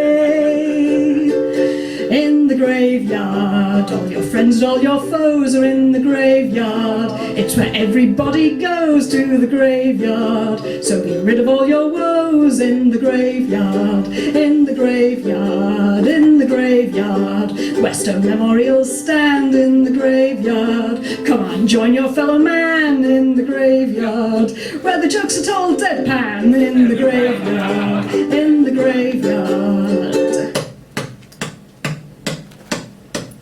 Be aware as you pass by, as you are now, so once was I, as I am now, so you will be, so be prepared to follow me to the graveyard. It's where every story ends, in the graveyard. You can picnic on weekends in the graveyard, to impress your goth girlfriends in the graveyard, in the graveyard.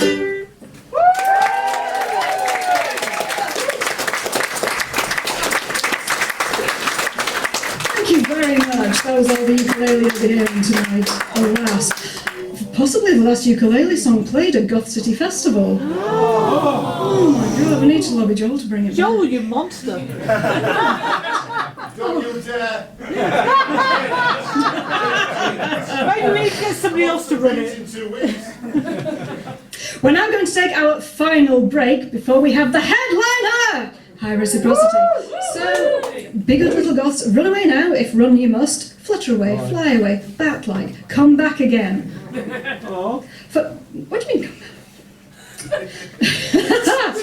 Come back again at, how much time shall I give you? Strictly 10 past the hour, or you'll miss the beginning of High Reciprocity set. Go, go, run, flee! Welcome. We're stealing Simon's. Oh, musical welcome. Welcome back, ye Goths, to the final act of the final Night of the Dark Arts at the final Goth City Festival! Is that final? Final first night. Not final now, we've got several other nights going on after this one. But it's been an epic night so far, and we still have the headliner to go! And they are one of my favourite things. And Act 2, much like our other acts tonight, is difficult to describe succinctly. He has been a staple of the UK goth scene for a fair while, and tonight he brings us a mixture of poetry and song. Previous appearances include In a Book About Psychogeography of Cambridge, Pointing at a Wall. I don't know about you, but I can't boast that. Many appearances as the frontman of Rome Burns. Please give a very, very warm welcome to the stage to Simon Satori as High Reciprocity! Thank you. Fantastic. And how many times did it take you to learn to say high reciprocity? Great. What sort of man names his band after something you can't even pronounce? What an idiot. Right, let me untangle this a bit. Right, yes. Hello. Hello, I am, or we are, or whatever this is, High Reciprocity. And this is an act which involves poetry and song, art and science and education and entertainment. So if you don't find this very entertaining, this must be the educational bit. My excuse, and I'm sticking to it. Right, so to give you some idea, this first one is about a place called Wandlebury, which is an Iron-aged hill fort near Cambridge. A sort of a little supernatural blip in an otherwise mundane landscape. And it's also one of the spookiest places I know. In 1211, Gervase of Tilbury wrote one of the first British ghost stories based on this place, called about a black knight and his black steed. Whoa! This is called A Fast Walk in Wandlebury. Whoa!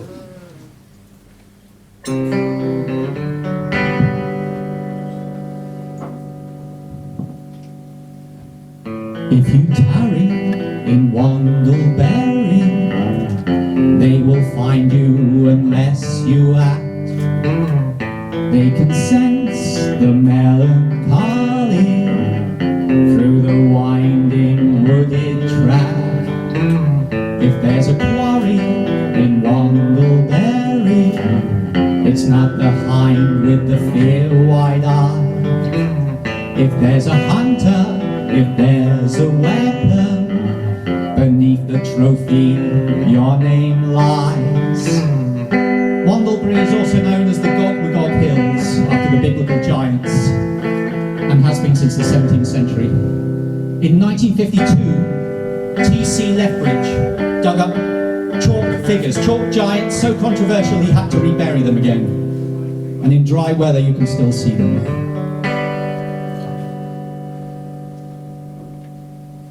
If there's a berry in Wandleberry, be sure beneath it lies the fourth.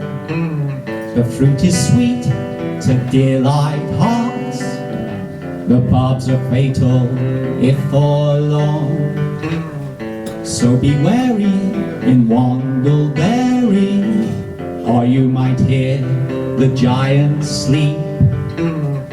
You might feel the wind grow hoary, or smell decay upon the steep. And the Black Knight's black steed keeps reappearing throughout history. One of those chalk figures is of Epona, the Romano-Celtic horse goddess. And then in the 19th century, the Godolphin Arabian, one of the 3 greatest racehorses in history, is buried there. You can walk fast, but you can't outrun a ghost. So please hurry in Wandleberry, the rural idyll has its charm, but the idle face reprisals from something hidden, bearing harm. So be merry in Wandleberry, don't let your mind fall to despair. They can sense the melancholy, be mild, be mindful, beware.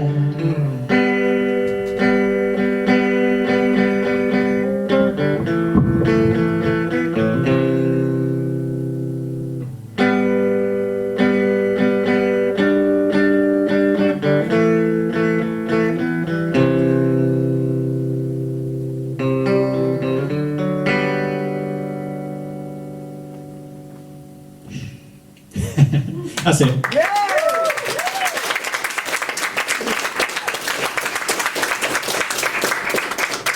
Okay, sort of in the same theme, maybe slightly sillier. This is a little thing I do. So this, I mean, the whole thing is really about, I don't know, the normal, serious, mundane stuff, and then the spooky, weird shit that happens underneath it. So this one is about ducks. I think I'll just leave it at that.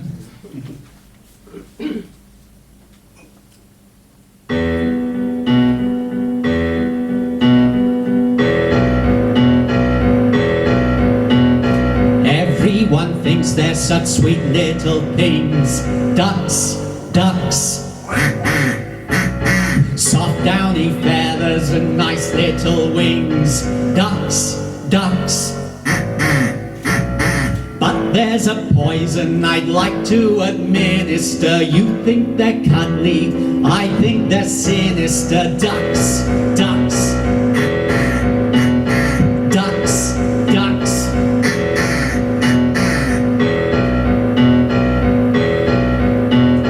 What are they doing at night in the park?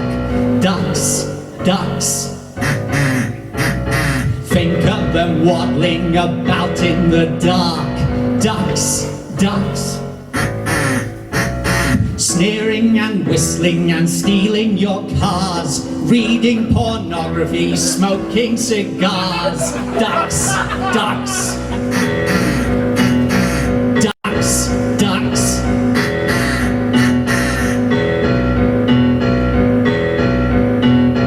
Nasty and small, undeserving of life. Ducks, ducks. They sneer at your hairstyle and sleep with your wife. Ducks, ducks. Wearing plaid jackets and horrible shoes, getting divorces and turning to booze. Ducks, ducks. Ducks, ducks.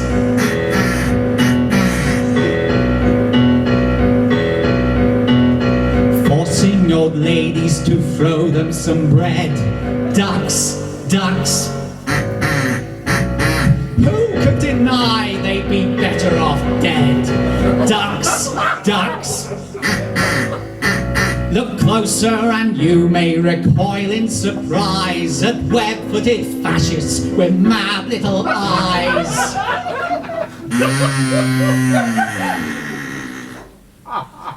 So that's what I know about ducks.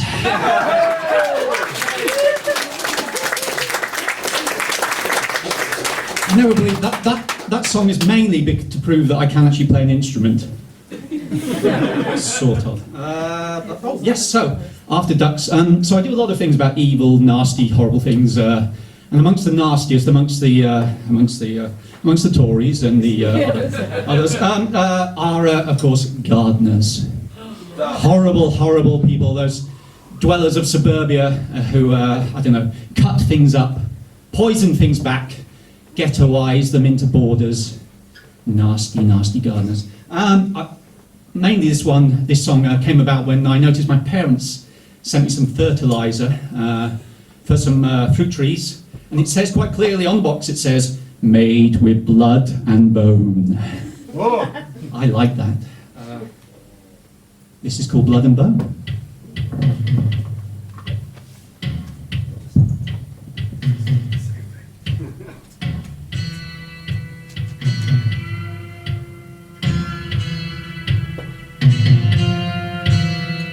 In the garden with the pruning knife, her hands are quick, her touch is light. It has to be done, it has to be right. It's all for the good of the garden. And I've been deadheading the roses, deadheading the roses, deadheading the roses, deadheading the roses.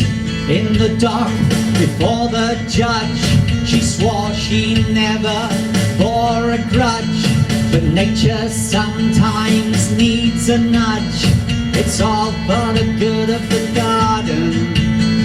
And I've been deadheading the roses, deadheading the roses, deadheading the roses, deadheading the roses. Quite contrite and quite contrary, with her sickle bright and scary. Blood and bone to feed the pear tree. It's all for the good of the garden. And I've been deadheading the roses, deadheading the roses, deadheading the roses, deadheading the roses. With Kinky Dad, she takes a stroll, the greenery her mind's parole. Osiris talks and takes his toll. It's all for the good of the garden. And I've been deadheading the roses, deadheading the roses, deadheading the roses, deadheading the roses.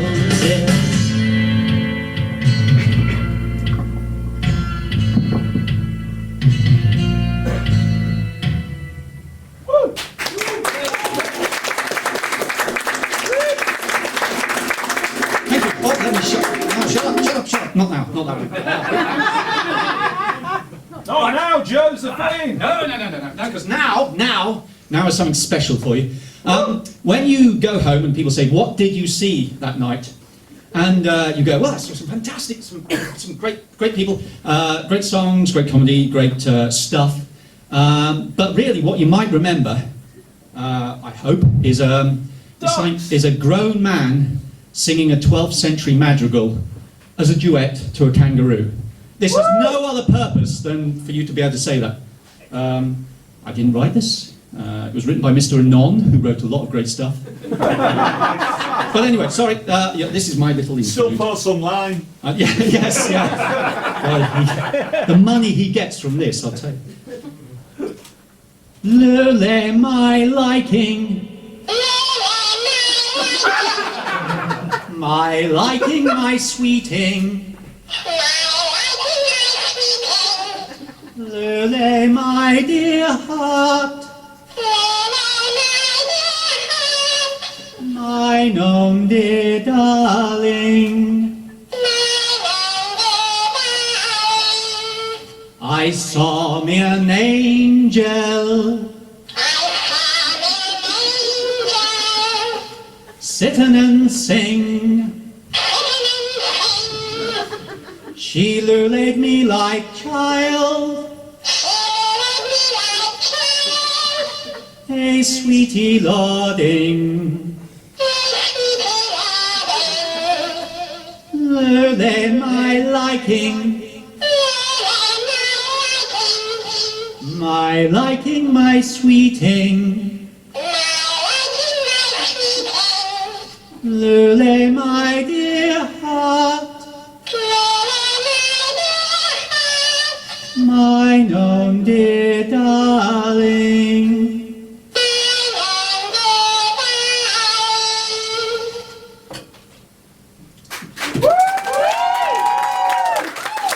Well, that was pointless. I once made a small child cry with that. That was an accomplishment. What am I doing now? So I like this. This is to prove a couple of things. This is one, to prove that I'm a poet because I'm going to read this. Do you know it? No. And the second thing, which is why I'm reading this, the second thing is to prove that I'm a goth because this is a miserable thing. This is my own obituary.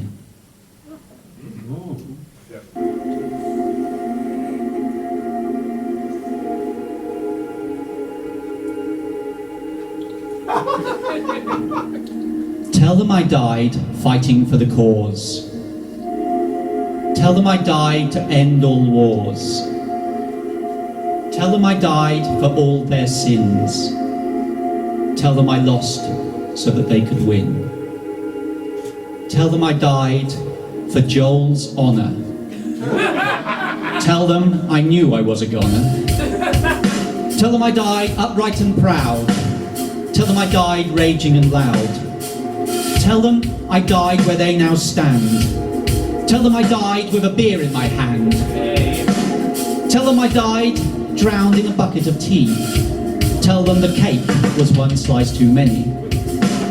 Tell them I died in a debaucherous clutch. Tell them I died to achieve so much. Tell them I died still holding her hand. Tell them I died where they now stand. Tell them I died a lesson to the wary. Tell them I died quite contrary. Tell them I rose before I fell. Tell them I died and damn them to hell. Tell them I died of immoral excesses. Tell them I died to inspire the masses. Tell them I never saw home again. Tell them I lost so that they could win. Tell them I didn't suffer long. Tell them what they heard was wrong. Tell them the truth if you can't find a lie. Tell them I never did die. Tell them I died engorged on cheese. Tell them anything you please. Tell them nothing, let them doubt. Tell them I finally got out. Tell them I never saw it coming. Tell them the engine was still found running. Tell them the dishwasher had never done that before. Tell them I died so that they could have more. Tell them, yes, plants are sometimes carnivorous. Tell them my fate may the good Lord deliver us. Tell them my body was found unmarked. Tell them the Thames isn't known for its sharks. Tell them I fought as I went down. Tell them I died still wearing the crown. Tell them I never moved again. Tell them I died in a puddle of gin. Tell them I remained until the last. Tell them I died going too fast. Tell them the budgie hadn't been fed.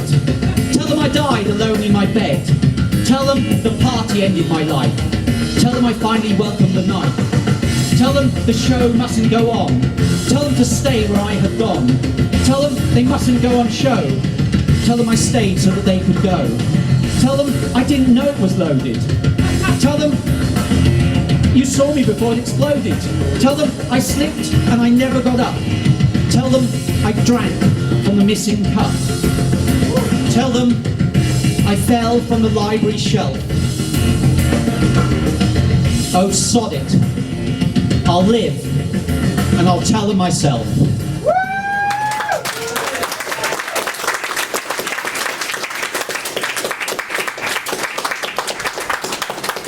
I do kids' parties as well, by the way.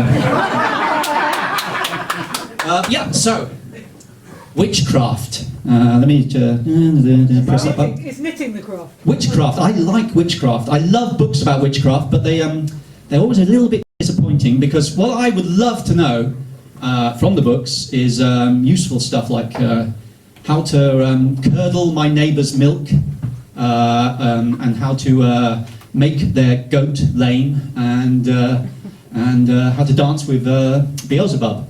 And all they ever tell me is about how an old woman was accused and tortured and then died, which is a bit disappointing. So basically, tales of witchcraft are always just pointy finger things. They're always, you are a witch, and you are a witch, and you are Beelzebub's grandnephew, or something. So this is... Yeah, I mean, it was a bit obvious, really, wasn't it? But oh well. So this is what this is about.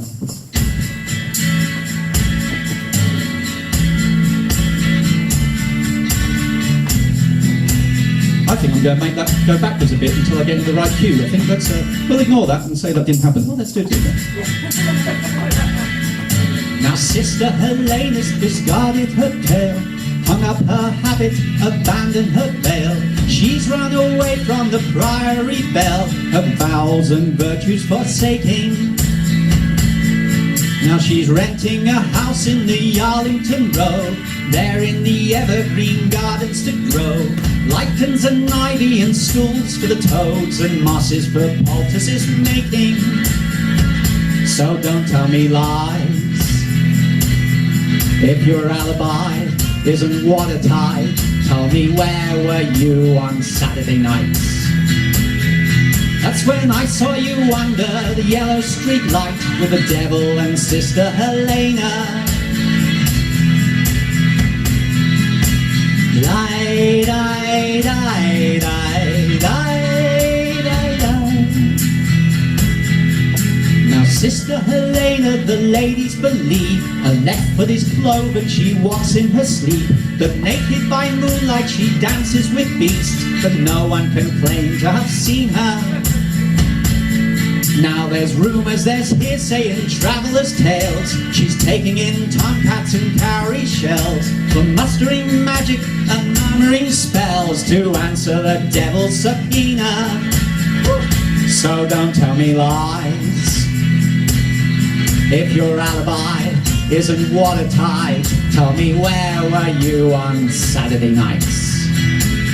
That's when I saw you under the yellow street light with the devil and Sister Helena. Die, die, die, die, die, die. Behind Flemish lace curtains they're venting their spleen, they're wagging their tongues as they're pouring the tea. So it's best if you're not in her company scene, it just breeds conjecture and scandal. Now you won't be forgiven, you won't be excused. They haven't much purpose, they haven't much use. For a bird in the hand is sauce for the goose, and a kick in the balls for the gander. So don't tell me lies if your alibi isn't watertight. Tell me, where were you on Saturday nights? That's when I saw you under the yellow street light with the devil and Sister Helena. Don't tell me lies if your alibi isn't watertight. Tell me, where were you on Saturday nights? That's when I saw you under the yellow street light with the devil and Sister Helena. Oh yes, I saw you under the yellow street light with the devil and Sister Helena. And I saw you under the yellow street light with Sister Helena.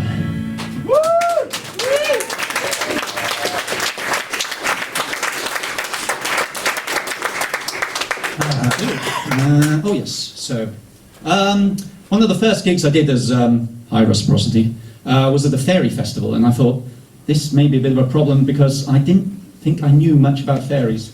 Because I like this fair festival. I am a northerner. I live in North London, so I think that counts, doesn't it? But anyway, it meant I knew nothing about fairies. I thought until I had a bit more of a think, and I came up with this one. Have I lost my audience already? I lived here for 5 years, you know, that counts for something. Anyway, yes, right, fairies. Everyone knows about the tree spirits. Everyone knows about the trolls of the mountains and the naiads of the waters and the myriad of supernatural presences within the natural. Some know the sprites that dwell in car engines, who purr contentedly as the drivers bless them with life. Some know the dark things that dwell in toilets, or in wardrobes, or under a child's bed. Our guardian spirits and our accompanying dread. The Toaster Fairies remain unknown. And unknown they're unloved and unrespected. The bread is not offered to their care with reverence, nor is the beauty of their work applauded. Perhaps a small prayer is offered to them when a foolhardy fork is thrust into their lair to dislodge a stubborn crumpet. But in summary, they are small and have turned mean in their neglect, and they burn things.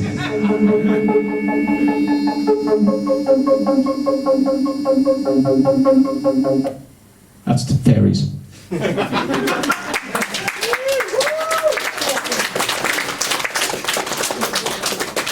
So, the next subject for tonight's symposium is Simons. I'm a Simon, so I love reading about historical Simons and then telling people all about it. It's sort of, well, you guys are my cheap therapy, I guess, is the way it goes. Can we remember this one? This is actually a Rome Burns song, and it's on the last Rome Burns album. I point over there because David, who wrote some of the musical bits, the easy stuff, you know, the words are the important bits, the music's the easy, he wrote some of that stuff. When you say last, you mean the most recent? The most recent one, that's it. Yes. Not like the last Was Goth that City. 2019 before COVID, you know? Still available. You put me off there. You put me off. Plug it better. I'll try and make it better. Right, okay. Still available. Make it go, please. Yes. The consulting doctor's in. Please leave your gift at reception. To dabble in magic's a sin, with notable exceptions. I carved humanity into 12, allotted a fortune to your split. Finality is all I can serve, a flip coin of fortune or forfeit. They're after me bearing cold malice, claiming my practice but fraud. You should never imbibe from a chalice, if not sensibly insured.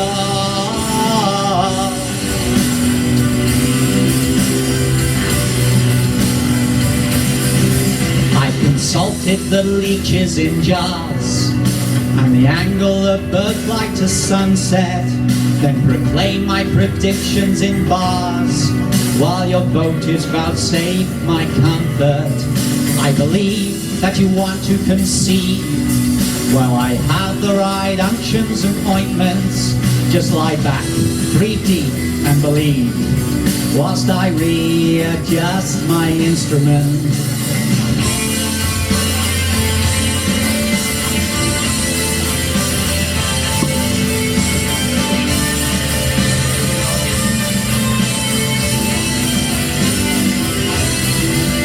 They're after me to pay my bills. They're after me with pitchforks.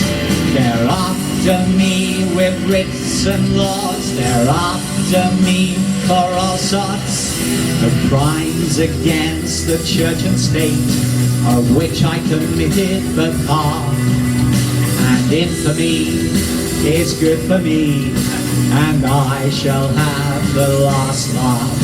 They're after me bearing cold malice and claiming my practice of fraud.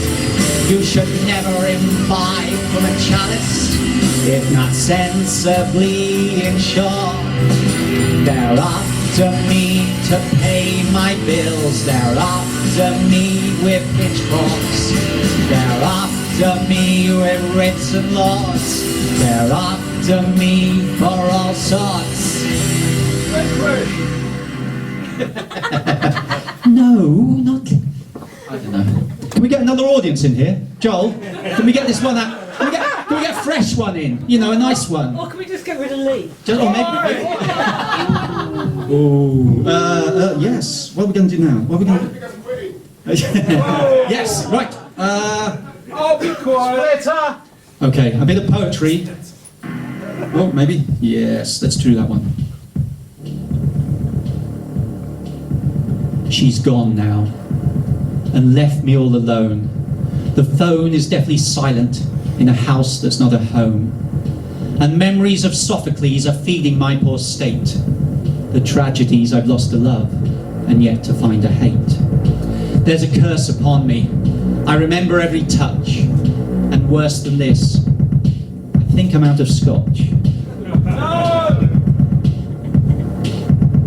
They're coming from where I do not know, but they have unnatural appetites for human blood, and so, with mandibles and tentacles and hexadactyl limbs, they're waiting in the spaces in my skull and under skin. I can hardly move.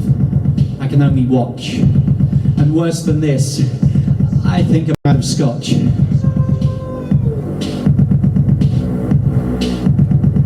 It's dark now, or else my eyes are blind.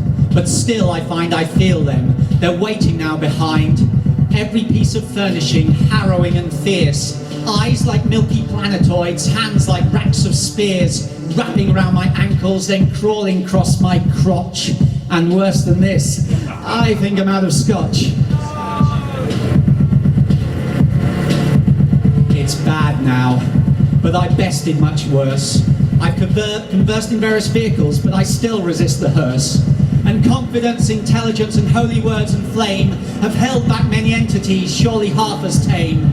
I fire a few rounds, but fear the last shot'll buy me little time. But I found another bottle, so everything is fine.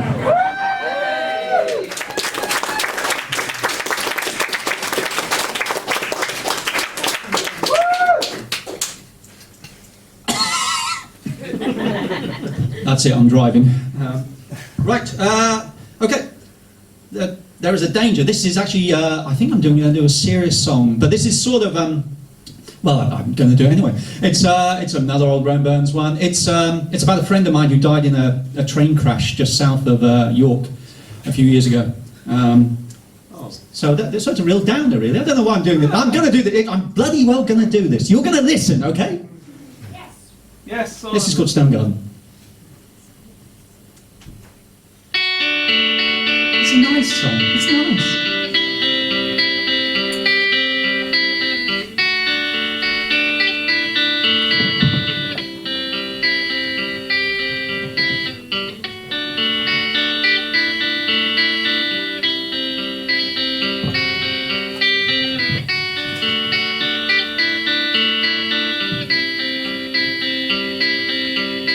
The world's too old to dwell on hate.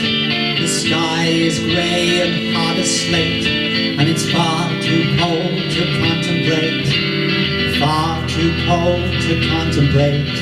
And I will carve a stone for him, and I'll plant a stone for him, and I will mark it up as fate. Another marker, another date.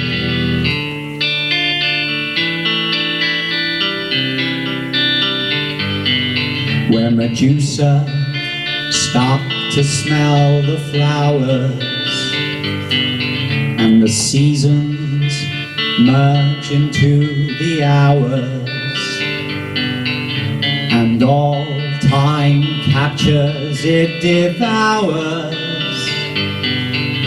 The world's too old to dwell and hate. The sky is grey and hard as slate, and it's far too cold to contemplate, far too cold to concentrate. And I will plant a stone for him, I will plant a stone for him, and I will mark it up as fate. Another marker, another date.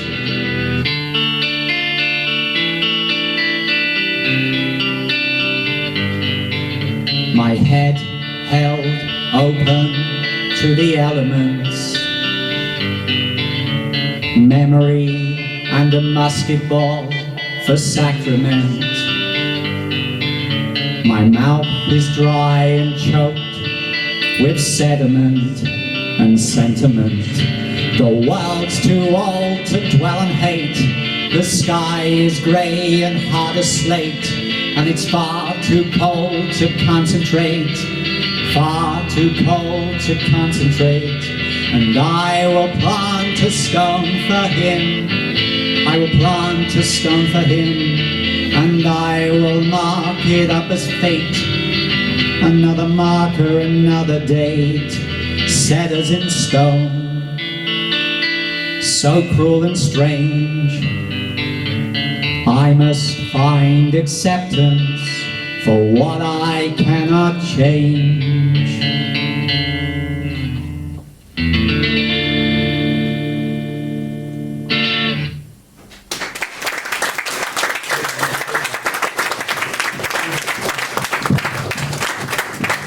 Are we all nicely miserable now? Good, good, good, good.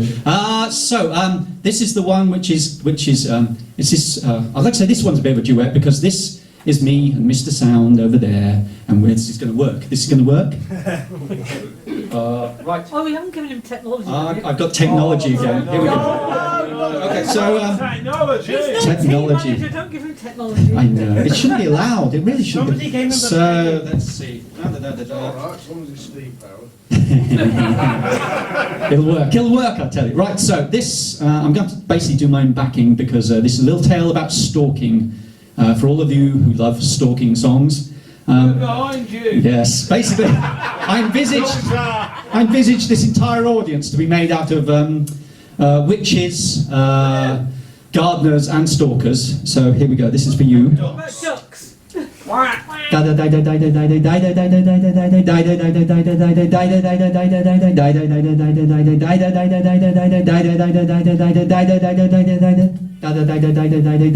good. So far, so good.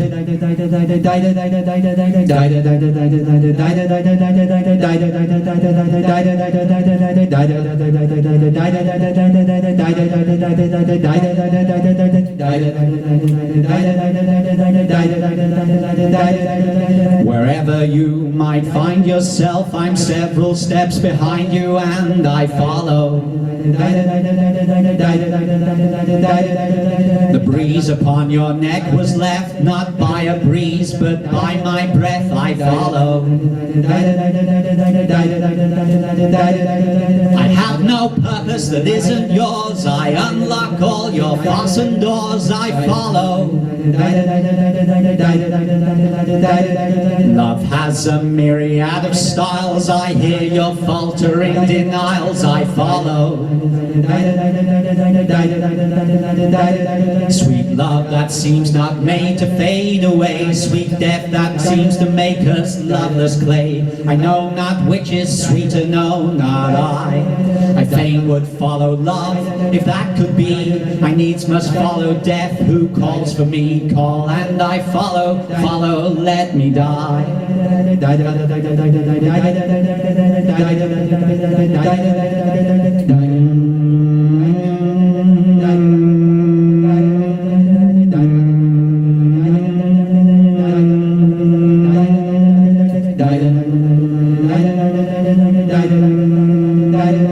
If I haven't seen me there, it doesn't mean I do not care. I'm several steps behind you, and where you go, I know where to follow. I watch your rising inhalation, and mine it echoes in elation. Feel your pulse, I am that close. I get off at your station. Study how the speeds up perspiration upon your skin. My own reflection, I anticipate intention. You lead, I follow. Your direction, I follow. I collected stray hairs from your coat and from the scarf that gripped your throat. I may stay still and stay to gloat. I enjoy what you emote. Your private spaces I encroach. Breach secrets you would never broach. I bear aloft a lover's boast. When you recede, I approach, I follow. You lead, I follow. You lead, I follow. I follow.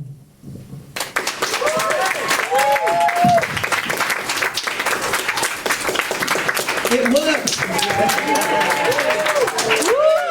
As surprised as you are. God, yeah. On that, I've got one more song, which is a cover, and it's a love song because I know you all love a good love song. Soppy gits that you all are. So yeah, you may know this one. If you do, hum along.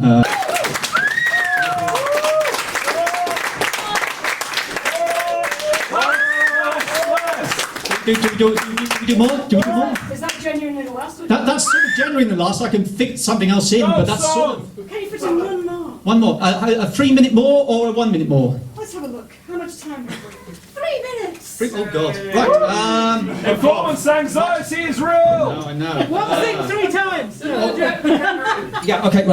Yeah, I should do. A very quick one because it was mentioned to me earlier. This is another love song. This is called Aqueous Humor. I met a maid who wished for the sea, so I conceived to fetch it for her. Drop by drop, glass by glass, cup by cup I brought her, to bathe her skin and to soothe her brow, until she had all that she had wished for.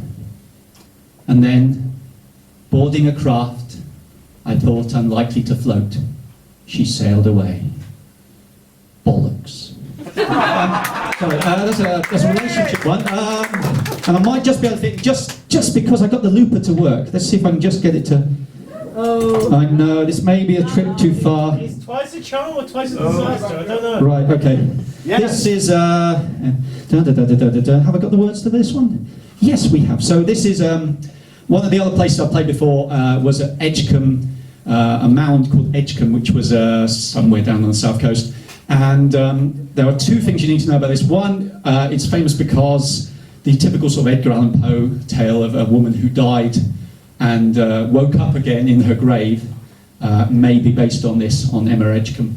And the other thing you might need to know, because there is an appalling rhyme in there, is that her husband was a famous admiral, and it was on one of his boats where they discovered the cure for scurvy, as in vitamin C as we know it now.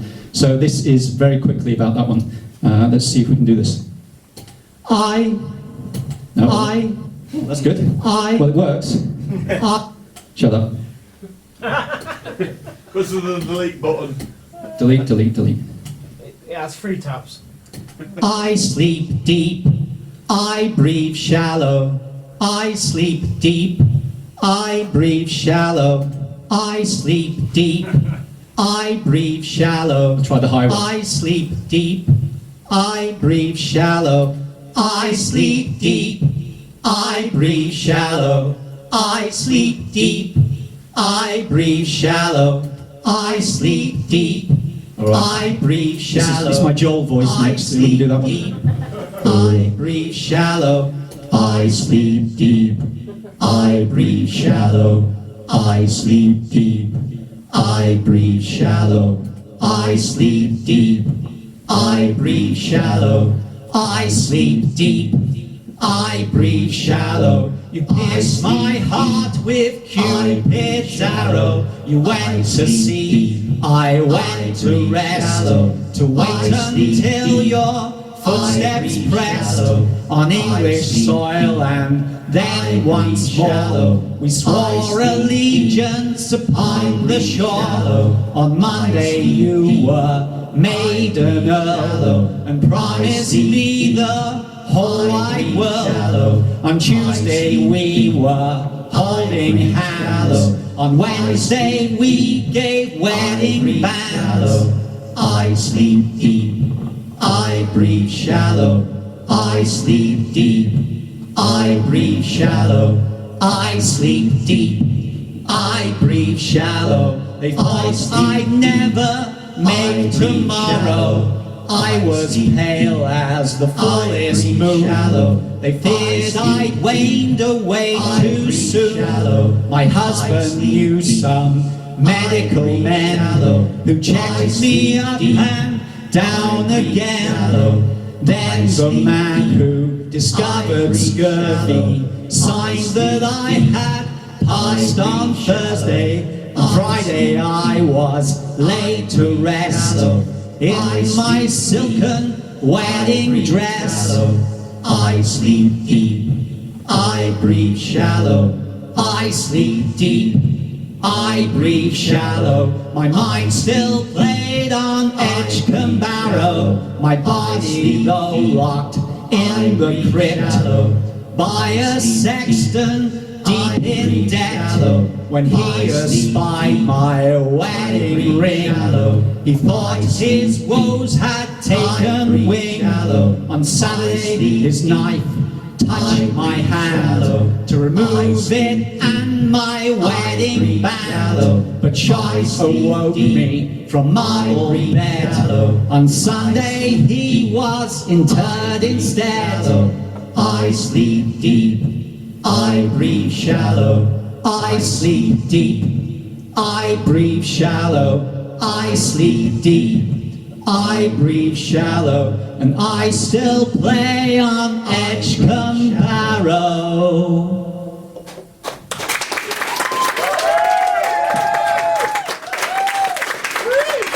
That's really definitely your lot.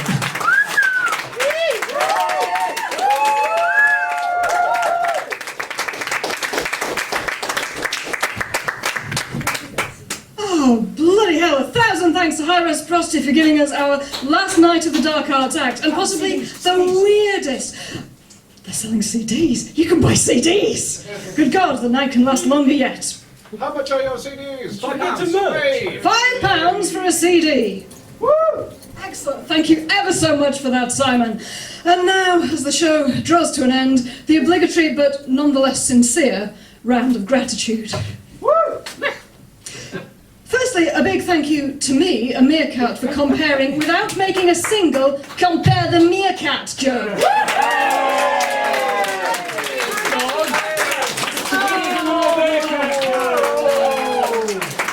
A big thank you to comedian Kerry Robinson. To musician Alice Nichols. Once again to our headliner, High Reciprocity.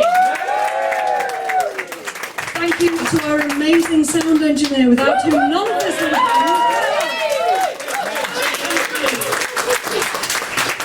Thank you to the master and commander of Goth City Festival for making all of this happen. 5.5, including the online one, years in a row.